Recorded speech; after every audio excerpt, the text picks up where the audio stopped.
कृष्ण कृष्ण कृष्ण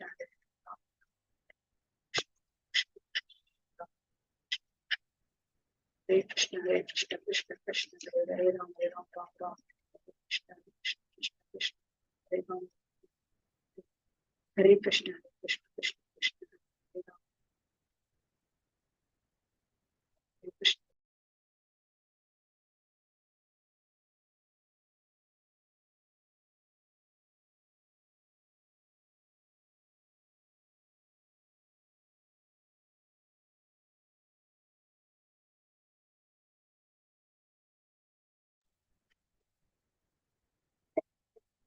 ಹರೇ ಕೃಷ್ಣ ಮಾತಾಜಿಗಳೇ ಪ್ರಭುಜಿಗಳೇ ಎಲ್ಲರಿಗೂ ಈ ಕಾರ್ಯಕ್ರಮಕ್ಕೆ ಸ್ವಾಗತವನ್ನ ಕೋರ್ತಾ ಇದ್ದೀನಿ. ಸೊ ಇವತ್ತು ಕಾರ್ತಿಕ್ ಮಾಸದ ಕೊನೆಯ ದಿನ, ದಾಮೋದರ ಮಾಸದ ಕೊನೆಯ ದಿನ. ಸೊ ಅದಕ್ಕೋಸ್ಕರ ಇವತ್ತು ದಾಮೋದರ ಅಷ್ಟಕವನ್ನ ಹೇಳ್ತಾ ಇದ್ದೀನಿ. ಇದನ್ನ ಸತ್ಯವ್ರತ ಮುನಿ ಅವರು ಬರ್ದಿರೋದು. ಸೊ ನಾವಿಲ್ಲಿ ಏನು ಹಗ್ಗವನ್ನ ನೋಡ್ತಾ ಇದೀವಿ. ಸೊ ನಮ್ಗೆ ಇದು ಹಗ್ಗದ ತರ ಕಾಣುತ್ತೆ, ಆದ್ರೆ ಕೃಷ್ಣನನ್ನು ನಾವು ಹಗ್ಗದಿಂದ ಕಟ್ಟ ಹಾಕ್ಲಿಕ್ಕೆ ಸಾಧ್ಯ ಇಲ್ಲ. ಅವರು ದೇವೋತ್ತಮ ಪರಮ ಪುರುಷ. ನಾವು ತಿಳ್ಕೊಂಡ್ರ ಹಾಗೇನೆ ಅವ್ರನ್ನ ನಾವು ಪ್ರೀತಿ ಎಂಬ ಹಗ್ಗದಿಂದ ಮಾತ್ರ ಕಟ್ಟಾಕ್ಲಿಕ್ಕೆ ಸಾಧ್ಯ. ಅದು ಯಶೋಧ ಮಾತೆಯಂತಹ ಶುದ್ಧ ಭಕ್ತರು ಮಾತ್ರನೇ ಕಟ್ಟಾಕ್ಲಿಕ್ಕೆ ಸಾಧ್ಯ. ಹರೇ ಕೃಷ್ಣ ಮಾತಾಜಿ. ಹರೇ ಕೃಷ್ಣ ಚೈತನ್ಯ ಮಾತಾಜಿ. ಹರೇ ಕೃಷ್ಣ. ನಮಾಮೀಶ್ವರಂ ಸಚ್ಚಿದಾನಂದ ರೂಪಂ ಲಸತ್ಕುಂಡಲಂ ಗೋಕುಲೆ ಬ್ರಾಜಮಾನಂ ಯಶೋಧಾಭಿಯೂಲುಕಾಲಾಧವಮಾನಂ ಪರಾಮೃಷ್ಟಮತ್ಯಂತತೋ ಧೃತ್ಯ ಗೋಪ್ಯ ರುದಂತಂ ಮುಹುರ್ನೇತ್ರಾ ಯುಗ್ಮಂ ರುಜಂತಂ कराम्भोजयुग्मेन सातङ्कनेत्रम् मुहुश्वासकं पात्रीरेकाङ्ककण्ठ स्थितग्रैव दामोदरं भक्तिबद्धम् इति दृक्स्वलीलाभिरानन्दकुण्डे स्वघोषं निमज्जन्तम् आख्यापयन्तम् तदीयेषितग्नेषु भक्तर्जितत्वम् पुनः प्रेमतस्तं शतावृत्तिवन्दे वरं देवमोक्षं नामोक्षावधिं वा न चान्यं वृणेऽहं वरेशादपि इदं तेव पूर्णाता गोपालबालम् सदा मे मनस्या विरस्तां किमन्ये इदं ते मुखाम्भोजम् अत्यन्तनीलै कृतं कुन्तलैः स्निग्धा रक्तैश्च गोप्या मुहुश्चुम्बितं बिम्बारक्ताधरं मे मनस्या विरस्ताम् अलं दक्षलाभम् नमो देव दामोदर अनंत विष्णु प्रसीद प्रभो दुःखा जलाब्धिमग्नम् कृपा दृष्टिवृष्ट्याति दीनं बतानु ग्रहाणे क्षमामग्ना मे दक्षिदृशः कुबेरात्मजौ बद्धा मूर्तैव यद्वत् त्वया मोचितौ भक्ति भजौ कृतौ च तथा प्रेम भक्तिं स्वाकामे प्रयच्छ नमो शीघ्रहो मेऽस्ति दामोदरेह नमस्तेऽस्तु धाम्ने स्फुरदीप्तिदाम्ने त्वदीयोदरायाता विश्वस्य धाम्ने नमो राधिकायै त्वदीया प्रियायै नमो अनन्तलीलाया देवाय तुभ्यम् हरे कृष्णा कृष्णा कृष्णा हरे हरे हरे रामा रामा रामा हरे हरे। जय दामोदरा दामोदरा दामोदर जय दामोदर जय राधा दामोदर राधा दामोदर राधा दामोदर राधे जय जय प्रभुपाद प्रभुपाद प्रभुपाद जय श्रील प्रभुपाद। दामोदर अष्टकम की जय, दामोदर मास की। हरे कृष्णा ಹರೇ ಕೃಷ್ಣ ಮಾತಾಜಿಗಳೇ ಪ್ರಭುಜಿಗಳೇ ಎಲ್ಲರಿಗೂ ಈ ಕಾರ್ಯಕ್ರಮಕ್ಕೆ ಸ್ವಾಗತವನ್ನ ಕೋರ್ತಾ ಇದ್ದೀನಿ. ಹರೇ ಹರೇ ಕೃಷ್ಣ. ಕೃಷ್ಣ ಹರೇ ಕೃಷ್ಣ ಮಾತಾಜಿ. ಹರೇ ಕೃಷ್ಣ ಮಾತಾಜಿಗಳೇ ಪ್ರಭುಜಿಗಳೇ ಹರೇ ಕೃಷ್ಣ. ಸೊ ಯಾರಾದ್ರೂ ಈ ತಿಂಗಳಲ್ಲಿ ನೀವು ತುಪ್ಪದ ದೀಪವನ್ನ ಹಚ್ಚಿಲ್ಲ ಅಂದ್ರೆ ಇವತ್ತು ಕೊನೆಯ ದಿನ. ಸೊ ಇವತ್ತು ತುಪ್ಪ ದೀಪವನ್ನ ಹಚ್ಚಿ, ಇದಕ್ಕಿಂತ ಮುಂಚೆ ನಿಮ್ಗೆ ತಿಳಿಸಿಕೊಟ್ಟಿರೋ ಹಾಗೇನೆ ಕಾರ್ತಿಕ ಮಾಸದಲ್ಲಿ ನಾವು ಯಾವುದೇ ಒಂದು ಸೇವೆಯನ್ನ ಕೃಷ್ಣನಿಗೆ ಮಾಡಿದ್ರೆ ಅದು 1000 ಪಟ್ಟಷ್ಟು ಅದರ ಫಲ ಅಧಿಕಗೊಳ್ಳುತ್ತೆ ಅಂತ ನಾವು ಕೇಳಿದೀವಿ. ಸೊ ಒಂದೇ ಒಂದು ದೀಪವನ್ನ ನೀವು ಹಚ್ಚಿದ್ರೆ, ತುಪ್ಪದ ದೀಪವನ್ನ ಹಚ್ಚಿದ್ರೆ ಇವತ್ತಿನ ದಿವಸ ದಾಮೋದರನ ಮುಂದೆ ನೀವು 1000 ದೀಪ ಹಚ್ಚಿದಷ್ಟು ಫಲ ಸಿಗುತ್ತೆ ಅಂತ ಹೇಳ್ಬಿಟ್ಟು ಹೇಳ್ತಾರೆ. ನಿಮ್ಮೆಲ್ಲ ಪಾಪಗಳೆಲ್ಲ ನಾಶ ಆಗುತ್ತೆ ಅಂತ ಹೇಳ್ತಾರೆ. ಸೊ ಎಲ್ಲರೂ ಸಹ ಈ ಅವಕಾಶವನ್ನ ಉಪಯೋಗಿಸ್ಕೋಬೇಕಂತ ಹೇಳ್ಬಿಟ್ಟು ನಾನು ವಿನಂತಿಯನ್ನ ಮಾಡ್ಕೊತಾ ಇದೀನಿ. ನೀವ್ ಏನಾದ್ರೂ ಹಚ್ಚಿಲ್ಲ ಅಂದ್ರೆ ಇವತ್ತು ಕ್ಲಾಸ್ ಮುಗ್ದಿದ ತಕ್ಷಣ ನೀವು ತುಪ್ಪದ ದೀಪವನ್ನ ದಾಮೋದರನಿಗೆ ಬೆಳಗಿ ಅಂತ ಹೇಳ್ಬಿಟ್ಟು ನಾನು ನಿಮ್ಮಲ್ಲಿ ಕೇಳ್ಕೊತಾ ಇದ್ದೀನಿ. ಮಾತಾಜಿ ಮಾತಾಜಿ ಮಾತಾಜಿ ಅದು ನಿಯಮ ಇದೆಯಲ್ಲ ಮಾತಾಜಿ, ಅದು ಫಸ್ಟ್ ದಾರಕ್ಕೆ ಎಷ್ಟು ಸಲ ಪೂಜೆ ಮಾಡ್ಬೇಕು ಮಾತಾಜಿ? ಮಾತಾಜಿ ಇದು ಭಗವಂತನ ಪಾದಾರವಿಂದಕ್ಕೆ 4 ಸತಿ ಬೆಳಗ್ಬೇಕು ಮಾತಾಜಿ. ಮತ್ತೆ ಉದರಕ್ಕೆ ಅಂದ್ರೆ ದಾಮೋದರ ಅಂತ ನಾವೇನ್ ಹೇಳ್ತೀವಿ, ಉದರಕ್ಕೆ 2 ಬಾರಿ ಬೆಳಗ್ಬೇಕು. ಯಾಕಂದ್ರೆ 2 ಇಂಚು ಕಡಿಮೆ ಆಗ್ತಿತ್ತಲ್ವಾ, ಸೊ ಅದನ್ನ ಸೂಚಿಸೋದಕ್ಕೆ 2 ಬಾರಿ ಬೆಳಗ್ಬೇಕು. ಮತ್ತೆ ಮುಖಾರವಿಂದಕ್ಕೆ 3 ಬಾರಿ, ಮತ್ತೆ ಇಡೀ ಶರೀರಕ್ಕೆ 7 ಬಾರಿ ಬೆಳಗ್ಬೇಕು ಮಾತಾಜಿ. ಸರಿ ಮತ್ತೆ ನಂಗೆ ಅದು ತುಂಬಾ ಕನ್ಫ್ಯೂಷನ್ ಇತ್ತು ಅದು. ಮಾತಾಜಿ 4, 2, 3, 7 ಮಾತಾಜಿ. ನಾನು ಉದರಕ್ಕೆ 7 ಸಲ ಅಂತ ಅನ್ಕೊಂಡ್ಬಿಟ್ಟಿದ್ದೆ ನಾನು. ಹೌದಾ ಮಾತಾಜಿ? ಪರವಾಗಿಲ್ಲ ಮಾತಾಜಿ, ಬಟ್ ಜಸ್ಟ್ ಅದ್ ಹೇಳ್ತಾರೆ. ಸೊ ನಿಮ್ಗೆ ನೀವು ಮನ್ಸಿಂದ ನೀವು ಭಾವನೆಯಿಂದ ನೀವು ಬೆಳಗಿದ್ರೆ ಸಾಕು, ಕೃಷ್ಣ ಅದನ್ನ ಸ್ವೀಕರಿಸ. ನಿಮ್ಗೆ ಗೊತ್ತಿದೆ ಅಲ್ಲ, ಅವ್ರ ಭಾವಗ್ರಾಹಿ ಜನಾರ್ದನ, ನಮ್ಮ ಭಾವನೆಯನ್ನಷ್ಟೇ ಅವರು ನೋಡೋದು ಅಂತ ನಾವು ತಿಳ್ಕೊಂಡಿದೀವಲ್ಲ. ಹರೇ ಕೃಷ್ಣ. ಹರೇ ಕೃಷ್ಣ. ಹರೇ ಕೃಷ್ಣ. ಬಲ್ತವರೆಗೂ ಇದೆ ಅಲ್ವಾ ಮಾತಾಜಿ, ಅಥವಾ ನಾಳೆ ಎಂಡ್ ಮಾಡೋದ? ಇವತ್ತೇ ಕೊನೆ ಮಾತಾಜಿ. ಈಗ ಹುಣ್ಣಿಮೆಯಿಂದ ಹುಣ್ಣಿಮೆಗೆ ಮಾಡ್ತಾರೆ ಇಸ್ಕಾನ್ ಅಲ್ಲಿ. ಇವಾಗ ನಾವು ಯೂಶಲಿ ಮಾಮೂಲಿ ನಾವು ನಮ್ಮ ಪದ್ಧತಿ ಪ್ರಕಾರ ನಾವು ಅಮಾವಾಸ್ಯೆಯಿಂದ ಅಮಾವಾಸ್ಯೆಗೆ ಅಲ್ವಾ, ಇನ್ನ 15 ದಿವಸ ಇರುತ್ತೆ. ಮಾಮೂಲಿ ಕಾರ್ತಿಕ ಮಾಸ ಇನ್ನ 15 ದಿವಸ ಇರುತ್ತೆ. ಬಟ್ ಇಸ್ಕಾನ್ ಪ್ರಕಾರ ಇವತ್ತಿಗೆ ಕೊನೆ ಆಗುತ್ತೆ ಮಾತಾಜಿ. ನಾಳೆಯಿಂದ ಏನ್ ಬೇಡ ಅಲ್ವಾ ಮಾತಾಡೋದು? ಮಾಡಿದ್ರು ಒಳ್ಳೇದೇನೆ ಮಾತಾಜಿ, ಮಾಡಿದ್ರು ಏನು ಬೇಡ ಅಂತ ಹೇಳೋದಿಲ್ಲ. ನೀವು ಮಾಡ್ಲಿಕ್ಕೆ ಆಗತ್ತಂದ್ರೆ ನೀವು ಮಾಡ್ಬೋದು ಮಾತಾಜಿ. ಇನ್ನ 15 ದಿವಸ ನೀವು ಮಾಡ್ಬೋದು. ಹರೇ ಕೃಷ್ಣ. ಹರೇ ಕೃಷ್ಣ. ಓಂ ನಮೋ ಭಗವತೆ ವಾಸುದೇವಾಯ. ಓಂ ನಮೋ ಭಗವತೆ ವಾಸುದೇವಾಯ. ಓಂ ನಮೋ ಭಗವತೆ ವಾಸುದೇವಾಯ. ಇಸ್ಕಾನ್ ಮಂಗಳೂರು ಶ್ರೀ ಶ್ರೀ ರಾಧಾ ಗೋವಿಂದ ದೇವಸ್ಥಾನದ ವತಿಯಿಂದ ನಡೆಸಿಕೊಡುತ್ತಿರುವ 18 ದಿನಗಳ ಆನ್ಲೈನ್ ಭಗವದ್ಗೀತಾ ಕಾರ್ಯಕ್ರಮಕ್ಕೆ ಎಲ್ಲರಿಗೂ ಸ್ವಾಗತವನ್ನ ಕೋರುತ್ತಾ ಇದ್ದೇನೆ. ಶ್ರೀ ಶ್ರೀ ರಾಧಾ ಗೋವಿಂದ ಅವರ ಚರಣಾರವಿಂದಗಳಲ್ಲಿ ನನ್ನ ನಮಸ್ಕಾರಗಳನ್ನು ಸಲ್ಲಿಸುತ್ತಾ, ಈ ಕೃಷ್ಣ ಪ್ರಜ್ಞೆಯನ್ನು ಪ್ರಪಂಚದಾದ್ಯಂತ ಹರಡಿರುವ ಎಸಿ ಭಕ್ತಿ ವೇದಾಂತ ಸ್ವಾಮಿ ಪ್ರಭುಪಾದ ಅವರಿಗೂ ನನ್ನ ನಮನಗಳನ್ನು ಸಲ್ಲಿಸುತ್ತಾ, ಈ ದೇವಸ್ಥಾನದ ಮುಖ್ಯಸ್ಥರು, ಈ ಕಾರ್ಯಕ್ರಮದ ಕಾರ್ಯಕರ್ತರುಗಳು ಮತ್ತು ನನ್ನ ಗುರುಗಳಾದ ಪೂಜ್ಯ ನಾಮನಿಷ್ಠಾಸ್ ಪ್ರಭುಗಳಿಗೂ ನನ್ನ ನಮಸ್ಕಾರಗಳನ್ನು ಸಲ್ಲಿಸುತ್ತಾ, ಗುರು ಪ್ರಾರ್ಥನೆಯೊಂದಿಗೆ ನಾನು ಈ ದಿನದ ಕಾರ್ಯಕ್ರಮವನ್ನ ಶುರು ಮಾಡುತ್ತಾ ಇದ್ದೇನೆ. ಓಂ ಅಜ್ಞಾನ ತಿಮಿರಾಂಧಸ್ಯ ಜ್ಞಾನಾಂಜನ ಶಲಾಕಯ ಚಕ್ಷುರ್ ಉನ್ಮೀಲಿತಂ ಯೇನ ತಸ್ಮೈ ಶ್ರೀ ಗುರವೇ ನಮಃ. ಶ್ರೀ ಚೈತನ್ಯ ಮನೋಭೀಷ್ಟಂ ಸ್ಥಾಪಿತಂ ಯೇನ ಭೂತಲೆ ಸ್ವಯಂ ರೂಪಃ ಕದಾ ಮಹ್ಯಂ ದದಾತಿ ಸ್ವಪದಾಂತಿಕಂ. ವಂದೇಹಂ ಶ್ರೀ ಗುರೋಃ ಶ್ರೀಯುತ ಪದಕಮಲಂ ಶ್ರೀ ಗುರುನ್ ವೈಷ್ಣವಾಂಶ್ಚ ಶ್ರೀ ರೂಪಂ ಸಾಗ್ರಜಾತಂ ಸಹಗಣ ರಘುನಾಥಾನ್ವಿತಂ ತಂ ಸಜೀವಂ ಸಾದ್ವೈತಂ ಸಾವಧೂತಂ ಪರಿಜನ ಸಹಿತಂ ಕೃಷ್ಣ ಚೈತನ್ಯ ದೇವಂ ಶ್ರೀ ರಾಧಾ ಕೃಷ್ಣ ಪಾದಾನ್ ಸಹಗಣ ಲಲಿತಾ ಶ್ರೀ ವಿಶಾಖಾನ್ವಿತಾಂಶ್ಚ. ಹೇ ಕೃಷ್ಣ ಕರುಣಾ ಸಿಂಧೋ ದೀನಬಂಧೋ ಜಗತ್ಪತೆ ಗೋಪೇಶ ಗೋಪಿಕಾ ಕಾಂತ ರಾಧಾ ಕಾಂತ ನಮೋಸ್ತುತೆ. ತಪ್ತ ಕಾಂಚನ ಗೌರಾಂಗಿ ರಾಧೆ ವೃಂದಾವನೇಶ್ವರಿ ವೃಷಭಾನುಸುತೆ ದೇವಿ ಪ್ರಣಮಾಮಿ ಹರಿಪ್ರಿಯೆ. ವಾಂಚಾ ಕಲ್ಪತರುಭ್ಯಶ್ಚ ಕೃಪಾ ಸಿಂಧುಭ್ಯ ಏವ ಚ ಪತಿತಾನಾಂ ಪಾವನೇಭ್ಯೋ ವೈಷ್ಣವೇಭ್ಯೋ ನಮೋ ನಮಃ. ನಮೋ ಓಂ ವಿಷ್ಣುಪದಾಯ ಕೃಷ್ಣ ಪ್ರೇಷ್ಠಾಯ ಭೂತಲೆ ಶ್ರೀಮತೆ ಭಕ್ತಿ ವೇದಾಂತ ಸ್ವಾಮಿನ್ ಇತಿ ನಾಮಿನೆ. ನಮಸ್ತೆ ಸರಸ್ವತಿ ದೇವೆ ಗೌರವಾಣಿ ಪ್ರಚಾರಿಣೆ ನಿರ್ವಿಶೇಷ ಶೂನ್ಯವಾದಿ ಪಾಶ್ಚಾತ್ಯ ದೇಶತಾರಿಣೆ.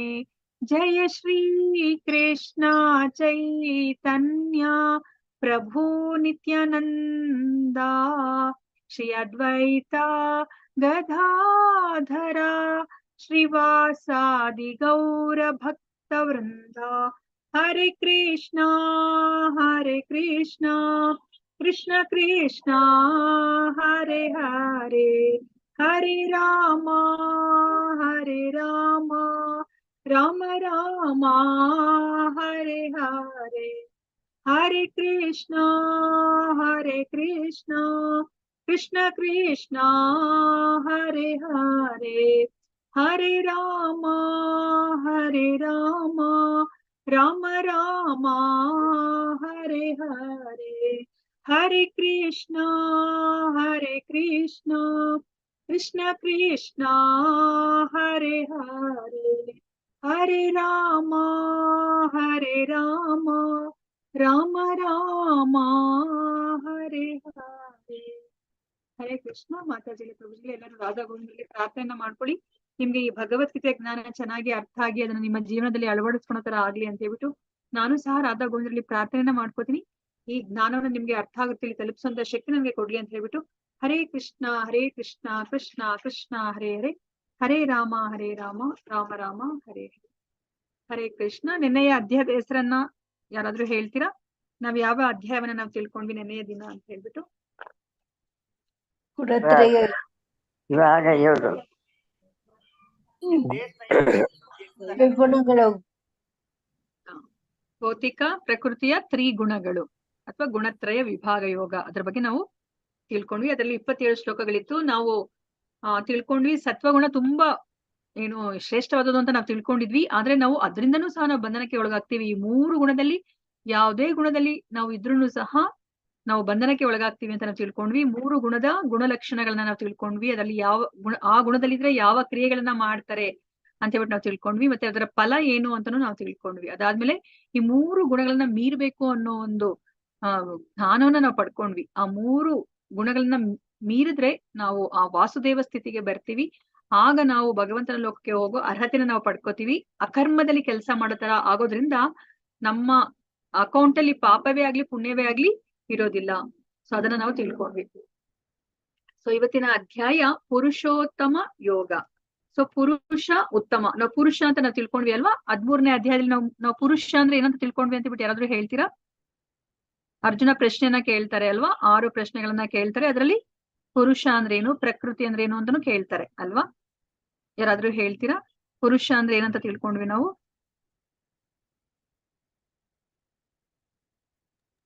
ದೇವೋತ್ತಮ ಪರಮ ಪುರುಷ. ಮಾತಾಜಿ. ಸೊ ದೇವೋತ್ತಮ ಪರಮ ಪುರುಷ. ಆದ್ರೆ ಪುರುಷ ಅನ್ನೋದ್ರ ಅರ್ಥ ನಾವು ತಿಳ್ಕೊಂಡ್ವಿ ಅಲ್ವಾ? 13ನೇ ಅಧ್ಯಾಯದಲ್ಲಿ ಪುರುಷ ಅಂದ್ರೆ ಏನು? ಎಲ್ಲರಿಗೂ ಒಡೆಯ ಅಂತ ತಿಳ್ಕೊಂಡ್ವಾ? ಓಕೆ, ಮತ್ತೆ ಯಾರಾದ್ರೂ ಹೇಳ್ತೀರಾ? ಹರೇ ಕೃಷ್ಣ. ಪ್ರಕೃತಿ ಮಾತಾಜಿ. ಪ್ರಕೃತಿ ಬೇರೆ ಪ್ರಭುಜಿ. ಪ್ರಕೃತಿ ಅಂದ್ರೆ ಬೇರೆ, ಪುರುಷ ಅಂದ್ರೆ ಬೇರೆ ಪ್ರಭುಜಿ. ಅದರ ವ್ಯತ್ಯಾಸವನ್ನ ನಾವು 13ನೇ ಅಧ್ಯಾಯದಲ್ಲಿ ನಾವು ತಿಳ್ಕೊಂಡ್ವಿ. ಪುರುಷ ಅಂದ್ರೆ ಎಲ್ಲವನ್ನು ಅನುಭವಿಸುವವನು ಅಲ್ವಾ? ಕರೆಕ್ಟ್ ಮಾತಾಜಿ. ಭೋಕ್ತ ಅಲ್ವಾ? ಅಂದ್ರೆ ಆ ಪ್ರಕೃತಿಯನ್ನ ಯಾರು ಅನುಭವಿಸ್ತಾರೆ ಅವ್ರನ್ನ ಪುರುಷ ಅಂತ ಕರೀತಾರೆ. ಪುರುಷ ಅಂದ್ರೆ ಭೋಕ್ತ. ಇವಾಗ ನಮ್ಮನ್ನೆಲ್ಲ ನಾವೇನ್ ಅನ್ಕೊಂಡ್ಬಿಟ್ಟಿದೀವಿ? ನಾವು ಪುರುಷ ಅಂತ ಅನ್ಕೊಂಡ್ಬಿಟ್ಟಿದೀವಿ ಅಲ್ವಾ? ನಾವೆಲ್ಲನೂ ಸಹ ಅಂದ್ರೆ ಎಸ್ಪೆಷಲಿ ನಾವು ಮಾನವ ಜೀವಿಗಳು ಇರೋದೇನೆ ಈ ಪ್ರಕೃತಿಯನ್ನ ಅಂತ ಹೇಳ್ಬಿಟ್ಟು ನೋಡಿ. ನಾವ್ ಅದನ್ನೆಲ್ಲ ಎಷ್ಟು ಅನುಭವಿಸ್ತಾ ಇದೀವಿ ಅಲ್ವಾ? ಕಾಡುಗಳನ್ನ ಎಲ್ಲ ಕಡ್ದು ಹಾಕಿದೀವಿ, ಮತ್ತೆ ನೀರನ್ನ ಕಲುಷಿತಗೊಳಿಸಿದ್ವಿ, ಗಾಳಿಯನ್ನ ಕಲುಷಿತಗೊಳಿಸಿದ್ವಿ. ಈಗ ಇಲ್ಲಿ ಭೂಮಿ ಮೇಲೆ ಸಾಲದು ಅಂತ ಹೇಳ್ಬಿಟ್ಟು ನಾವು ಈಗ ಚಂದ್ರಲೋಕಕ್ಕೂ ಹೋಗ್ಲಿಕ್ಕೂ ತಯಾರಿಯನ್ನ ನಡೆಸ್ಬಿಟ್ಟಿದೀವಿ ಅಲ್ವಾ? ಅಂದ್ರೆ ನಾವು ಈ ಸಂಪನ್ಮೂಲಗಳನ್ನ ನಾವು ಬಳಸ್ಕೊತಾ ಇದೀವಿ. ಪ್ರಕೃತಿಯ ಸಂಪನ್ಮೂಲಗಳನ್ನ ಯಾರು ಬಳಸ್ಕೊತಾರೋ, ಅದನ್ನ ಅನುಭವಿಸ್ತಾರೋ ಅವ್ರನ್ನ ಪುರುಷ ಅಂತ ಕರೀತಾರೆ ಅಲ್ವಾ? ಆದ್ರೆ ನಿಜವಾದ ಪುರುಷ ಯಾರು? ಸೊ ನಿಜವಾದ ಪುರುಷ ಒಬ್ರೇ, ದೇವೋತ್ತಮ ಪರಮ ಪುರುಷ. ಯಾಕಂದ್ರೆ ಸಕಲ ಲೋಕಗಳ ಒಡೆಯ ಅವರು, ಸಕಲ ಲೋಕಗಳಿಗೆ ಒಡೆಯನಾದವರು ಅವರು ಎಲ್ಲವನ್ನ ಅನುಭವಿಸ್ಬೇಕು. ಆದ್ರೆ ನಾವು ಯಾವ ಮನಸ್ಥಿತಿಲಿದೀವಿ, ಯಾವ ಪ್ರಜ್ಞೆಲಿದೀವಿ, ನಾವು ಅನುಭವಿಸ್ಬೇಕಾಗಿರೋರು ಭೋಕ್ತರು ನಾವು ಅಂತ ನಾವು ಅನ್ಕೊಂಡಿದೀವಿ. ಆದ್ರೆ ನಿಜವಾದ ಭೋಕ್ತ ಆ ಪುರುಷರಲ್ಲೇ ಉತ್ತಮವಾದವನು ಯಾರು? ದೇವೋತ್ತಮ ಪರಮ ಪುರುಷ ಕೃಷ್ಣ ಅಲ್ವಾ? ಈ ಜ್ಞಾನವನ್ನ ಪಡ್ಕೊಂಡು ನಾವು ಹೇಗೆ ಭಗವಂತನ ಜೊತೆ ಸಂಪರ್ಕಕ್ಕೆ ಬರೋದು ಅನ್ನೋದನ್ನ ಈ ಅಧ್ಯಾಯದಲ್ಲಿ ನಾವು ತಿಳ್ಕೊತಾ ಇದೀವಿ. ಈ ಅಧ್ಯಾಯದಲ್ಲಿ 20 ಶ್ಲೋಕಗಳಿದೆ. ಹೇಗೆ ನಾವು 12ನೇ ಅಧ್ಯಾಯದಲ್ಲಿ ನಾವು ನೋಡಿದ್ವಿ ಅಲ್ವಾ? ಬರೀ 20 ಶ್ಲೋಕಗಳಿತ್ತು. ಅದೇ ತರನೇ ಈ 15ನೇ ಅಧ್ಯಾಯದಲ್ಲೂ ಸಹ 20 ಶ್ಲೋಕಗಳಿದೆ. ಇದನ್ನ ಹೇಗೆ ವಿಂಗಡಿಸಿದ್ದಾರೆ ಅಂತಂದ್ರೆ, ಮೊದಲ 5 ಶ್ಲೋಕದಲ್ಲಿ ಕೃಷ್ಣ ಈ ಭೌತಿಕ ಪ್ರಪಂಚದಿಂದ ನಾವು ಬೇರ್ಪಡ್ಬೇಕು ಅಂತ ಹೇಳ್ಬಿಟ್ಟು ಇಲ್ಲಿ ಹೇಳ್ತಾ ಇದ್ದಾರೆ. ಮತ್ತೆ ಅದಾದ್ಮೇಲೆ ನಾವು ನಮ್ಮ ಆತ್ಮ ಒಂದು ದೇಹದಿಂದ ಇನ್ನೊಂದು ದೇಹಕ್ಕೆ ಹೇಗೆ ಅದು ವರ್ಗಾವಣೆಗೊಳ್ಳುತ್ತೆ, ಪ್ರಸರಣ ಕ್ರಿಯೆ ಅಂತ ನಾವೇನ್ ಕರಿತೀವಿ, ಅಥವಾ ಇಂಗ್ಲಿಷ್ ಅಲ್ಲಿ ಟ್ರಾನ್ಸ್ ಮೈಗ್ರೇಷನ್ ಆಫ್ ಸೋಲ್ ಅಂತ ನಾವೇನ್ ಕರಿತೀವೋ ಅದರ ಬಗ್ಗೆ ನಮ್ಗೆ ಕೃಷ್ಣನೇ ತಿಳಿಸಿಕೊಡ್ತಾ ಇದ್ದಾರೆ. ಅದಾದ್ಮೇಲೆ ಎಲ್ಲವನ್ನ ಪಾಲನೆ ಮಾಡೋನು ಕೃಷ್ಣ ಅಂತ ಹೇಳ್ಬಿಟ್ಟು ಗೊತ್ತಾಗ್ತಾ ಇದೆ. ಸೊ ಇವಾಗ ನಮ್ಗೆ ಯಾಕೆ ಇದನ್ನೆಲ್ಲ ಕೃಷ್ಣ ತಿಳಿಸಿಕೊಡ್ತಿದ್ದಾರೆ ಅಂತಂದ್ರೆ, ನಾವು ಕೃಷ್ಣನ ಜೊತೆ ನಮ್ಗಿರುವ ಸಂಬಂಧವನ್ನ ನಾವು ಅರ್ಥ ಮಾಡ್ಕೊಂಡ್ರೆ ಅಷ್ಟೇನೆ ನಾವು ಕೃಷ್ಣನಲ್ಲಿ ನಾವು ಭಕ್ತಿ ಸೇವೆಯನ್ನ ಮಾಡ್ಲಿಕ್ಕೆ ಸಾಧ್ಯ ಆಗುತ್ತೆ. ಯಾಕಪ್ಪ ಭಕ್ತಿ ಸೇವೆಯನ್ನ ಮಾಡ್ಬೇಕು ಅಂದ್ರೆ ಏನ್ ಸಿಗುತ್ತೆ ನಮ್ಗೆ, ಏನ್ ಪ್ರಯೋಜನ ಅಂತ ನಮ್ಗೆ ಯಾವಾಗ್ಲೂ ಅನ್ಸ್ತಾ ಇರುತ್ತಲ್ವಾ. ಸೊ ನಮ್ಗೆ ಏನ್ ಪ್ರಯೋಜನ ಕೃಷ್ಣನಿಗೆ ಭಕ್ತಿ ಸೇವೆಯನ್ನ ಮಾಡಿದ್ರೆ ಅಂದ್ರೆ, ನಾವು ಕೃಷ್ಣನ ಪ್ರೇಮವನ್ನ ನಾವು ಪಡಿತೀವಿ. ಮತ್ತೆ ಈ ಭೌತಿಕ ಪ್ರಪಂಚದಲ್ಲಿ ಹುಟ್ಟು ಸಾವಿನ ಚಕ್ರಕ್ಕೆ ನಾವು ಸಿಕ್ಕಾಕೊಳ್ಳೋ ತರ ಆಗೋದಿಲ್ಲ. ನಾವು ಈ ದುಃಖಾಲಯದಲ್ಲಿ ನಾವು ವಾಸ ಮಾಡೋದ್ರಿಂದ ನಾವು ಮುಕ್ತಿಯನ್ನ ನಾವು ಪಡಿತೀವಿ. ಸೊ ಅದಕ್ಕೆ ಕೃಷ್ಣ ಇದನ್ನೆಲ್ಲ ಹೇಳ್ತಾ ಇದಾರೆ. ಸೊ ಕೊನೆಯದಾಗಿ ನಮ್ಗೆ ಆ ವೇದಾಂತ ಸೂತ್ರದ ಸಾರಾಂಶವನ್ನ ನಮ್ಗೆ ತಿಳಿಸಿಕೊಡ್ತಾ ಇದ್ರೆ, ಇದನ್ನ ತ್ರಿಶ್ಲೋಕಿ ಗೀತಾ ಅಂತಾನು ಕರೀತಾರೆ. ನಾವ್ ಇದಕ್ಕಿಂತ ಮುಂಚೆ ನಾವು ಚತುಶ್ಲೋಕಿ ಭಗವದ್ಗೀತಾ ಅಂತಾನು ನಾವು ತಿಳ್ಕೊಂಡ್ವಿ ಅಲ್ವಾ. ಯಾವ ಅಧ್ಯಾಯದಲ್ಲಿ ತಿಳ್ಕೊಂಡ್ವಿ, ಯಾವ ಶ್ಲೋಕಗಳು ಚತುಶ್ಲೋಕಿ ಭಗವದ್ಗೀತಾ ಅಂತ ಹೇಳ್ಬಿಟ್ಟು ಯಾರಾದ್ರೂ ಜ್ಞಾಪಿಸ್ಕೋತೀರಾ? ಹರೇ ಕೃಷ್ಣ. 10ನೇ ಅಧ್ಯಾಯ. ಹಾ ಮಾತಾಜಿ, ಧನ್ಯವಾದಗಳು. ಸೊ ಯಾರಾದ್ರೂ ಹೇಳ್ತಾ ಯಾವ ಶ್ಲೋಕಗಳು ಅಂತ ಹೇಳ್ಬಿಟ್ಟು? 10ನೇ ಅಧ್ಯಾಯ 8ರಿಂದ 10. 8ರಿಂದ 11. 8ರಿಂದ 10, 8, 9, 10, 11. ಕರೆಕ್ಟ್. 8, 9, 10, 11 4 ಶ್ಲೋಕಗಳು ಚತುಶ್ಲೋಕಿ ಭಗವದ್ಗೀತಾ. ಅದ್ರಲ್ಲಿ ಇಡೀ ಭಗವದ್ಗೀತೆಯ ಸಾರಾಂಶವನ್ನ ಕೃಷ್ಣ ನಮ್ಗೆ ತಿಳಿಸಿಕೊಟ್ರು ಅಲ್ವಾ. ಸೊ ನಾವ್ ಈ ಚಿತ್ರದಲ್ಲಿ ಏನನ್ನ ನೋಡ್ತಾ ಇದೀವಿ ನಾವು? ಯಾರಿಗಾದ್ರೂ ಕಾಣಿಸ್ತಾ ಇದೆಯಾ ಈ ಚಿತ್ರ? ಮರ ಅಲ್ವಾ ಮಾತಾಜಿ? ಜಡದ ಪ್ರತಿಬಿಂಬ. ಮರದ ಪ್ರತಿಬಿಂಬ ತಳ್ಕಂಪಳ್ಕ ಕಾಣಿಸ್ತಿದೆ. ಹಾ ಅಲ್ವಾ, ಮರ ಇಲ್ಲಿ ತಳ್ಕಂಬಳ್ಕ ಇರೋದು ಕಾಣಿಸ್ತಾ ಇದೆ. ಸೊ ಇಲ್ಲಿ ನಮ್ಗೆ ಏನ್ ಕಾಣಿಸ್ತಾ ಇದೆ? ಇಲ್ಲಿ ಮಾವಿನ ಹಣ್ಣು ಕಾಣಿಸ್ತಾ ಇದೆ ಅಲ್ವಾ. ಈ ಮಾವಿನ ಹಣ್ಣನ್ನ ಹೇಗೆ ನಾವು ಪಡ್ಕೋಬಹುದು? ಈ ಮಾವಿನ ಹಣ್ಣು ತಮ್ಗೆ ತುಂಬಾ ಇಷ್ಟ ಅಲ್ವಾ. ಮಾವಿನ ಹಣ್ಣು ಅಂದ್ರೆ ಎಲ್ಲರಿಗೂ ಇಷ್ಟ. ಸೊ ಅದ ಇಲ್ಲಿ ಕಾಣಿಸ್ತಾ ಇರುವ ಮಾವಿನ ಹಣ್ಣನ್ನ ನಾವು ಪಡ್ಕೊಳ್ಲಿಕ್ಕೆ ಮಾರ್ಗ ಏನು? ಆಧ್ಯಾತ್ಮಿಕ ಲೋಕಕ್ಕೆ ಹೋಗಬೇಕು. ಹಾ ಮಾತಾಜಿ, ಹರೇ ಕೃಷ್ಣ. ಯಾರಾದ್ರೂ ಹೇಳ್ತೀರಾ ಈ ಹಣ್ಣನ್ನ ಹೇಗೆ ಪಡ್ಕೊಳ್ಲಿಕ್ಕೆ ಸಾಧ್ಯ ಅಂತ? ಇದು ನೀರಿನಲ್ಲಿ ಪ್ರತಿಬಿಂಬ. ಹಾ, ಈ ಮರ ನೀರಿನಲ್ಲಿ ಪ್ರತಿಬಿಂಬವಾಗಿದೆ. ಕರೆಕ್ಟ್ ಮಾತಾಜಿ. ಅಲ್ಲಿ ಆ ಪ್ರತಿಬಿಂಬದಲ್ಲಿ ನಮ್ಗೆ ಇಲ್ಲಿ ಮಾವಿನ ಹಣ್ಣು ಕಾಣಿಸ್ತಾ ಇದೆ. ಇದನ್ನ ಹೇಗೆ ಪಡ್ಕೋತೀರಾ ನೀವು?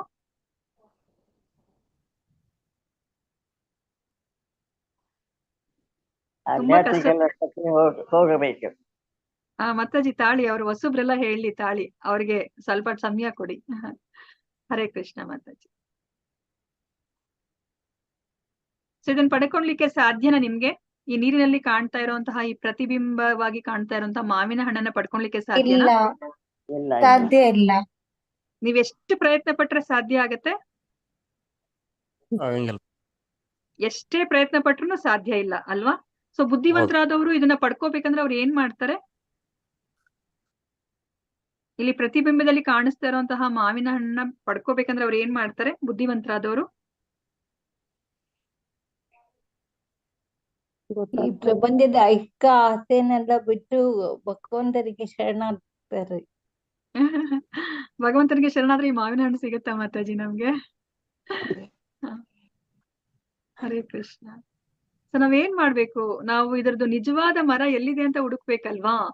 ಸೊ ನಿಜವಾದ ಮರದಲ್ಲಿರುವಂತಹ ಮಾವಿನ ಹಣ್ಣನ್ನ ನಾವು ಪಡ್ಕೊಳ್ಲಿಕ್ಕೆ ಪ್ರಯತ್ನ ಮಾಡ್ಬೇಕು ಅಲ್ವಾ. ನಾವ್ ಈ ಪ್ರತಿಬಿಂಬದಲ್ಲಿ ನಾವ್ ಎಷ್ಟೇ ಕಷ್ಟಪಟ್ರು ಈ ಮಾವಿನ ಹಣ್ಣು ಸಿಗೋದಿಲ್ಲ. ಎಷ್ಟೇ ಈಜಾಡಿ ನಾವು ಏನೇ ಮಾಡಿ ಅದನ್ನ ನಾವು ಕಿತ್ಕೊಳಕ್ ಹೋದ್ರು ಇದು ಸಿಗೋದಿಲ್ಲ ನಮ್ ಕೈಗೆ. ಯಾಕಂದ್ರೆ ಅದು ಪ್ರತಿಬಿಂಬ ಮಾತ್ರ ಅಲ್ವಾ. ಯಾಕಂದ್ರೆ ಅದನ್ನ ನಾವು ನಿಜವಾದ ಮರದಲ್ಲೇನೆ ನಾವು ಪಡ್ಕೊಳ್ಲಿಕ್ಕೆ ಸಾಧ್ಯ. ಸೊ ಇವಾಗ ನಿಜವಾದ ಮರಕ್ಕೆ ಹೋಗಿ ನಾವ್ ಅಲ್ಲಿ ಹತ್ತಿ ಇದನ್ನ ಕೀಳ್ಬೇಕು, ಅಥವಾ ಬೇರೆ ಮಾರ್ಗದಿಂದ ನಾವ್ ಇದನ್ನ ಕಿತ್ಕೋಬೇಕಾಗತ್ತೆ ಅಲ್ವಾ. ಕೃಷ್ಣ ಅದನ್ನೇ ಇವತ್ತಿನ ಅಧ್ಯಾಯದಲ್ಲಿ ಹೇಳಲಿಕ್ಕೆ ಹೊರಟಿದ್ದಾರೆ. ಅವ್ರು ಏನನ್ನ ಹೋಲಿಸ್ತಾ ಇದ್ದಾರೆ ಅಂತಂದ್ರೆ, ಈ ನಮ್ಮ ಈ ಭೌತಿಕ ಪ್ರಪಂಚ ಇದೆಯಲ್ಲ. Hare Krishna. Back ground noise ಅವ್ರು ಮ್ಯೂಟ್ ಮಾಡ್ಕೊಳ್ಳಿ. Hare Krishna. Back ground noise ಕೇಳಿಸ್ತಾ ಇದೆ, ಯಾರ್ದೋ ಗೊತ್ತಿಲ್ಲ, ಪ್ಲೀಸ್ ಮ್ಯೂಟ್ ಮಾಡ್ಕೊಳ್ಳಿ. ಸೊ ಇಲ್ಲಿ ಈ ಭೌತಿಕ ಪ್ರಪಂಚವನ್ನ ಆಧ್ಯಾತ್ಮಿಕ ಪ್ರಪಂಚದ ಪ್ರತಿಬಿಂಬ ಅಂತ ಹೇಳ್ತಾ ಇದ್ದಾರೆ.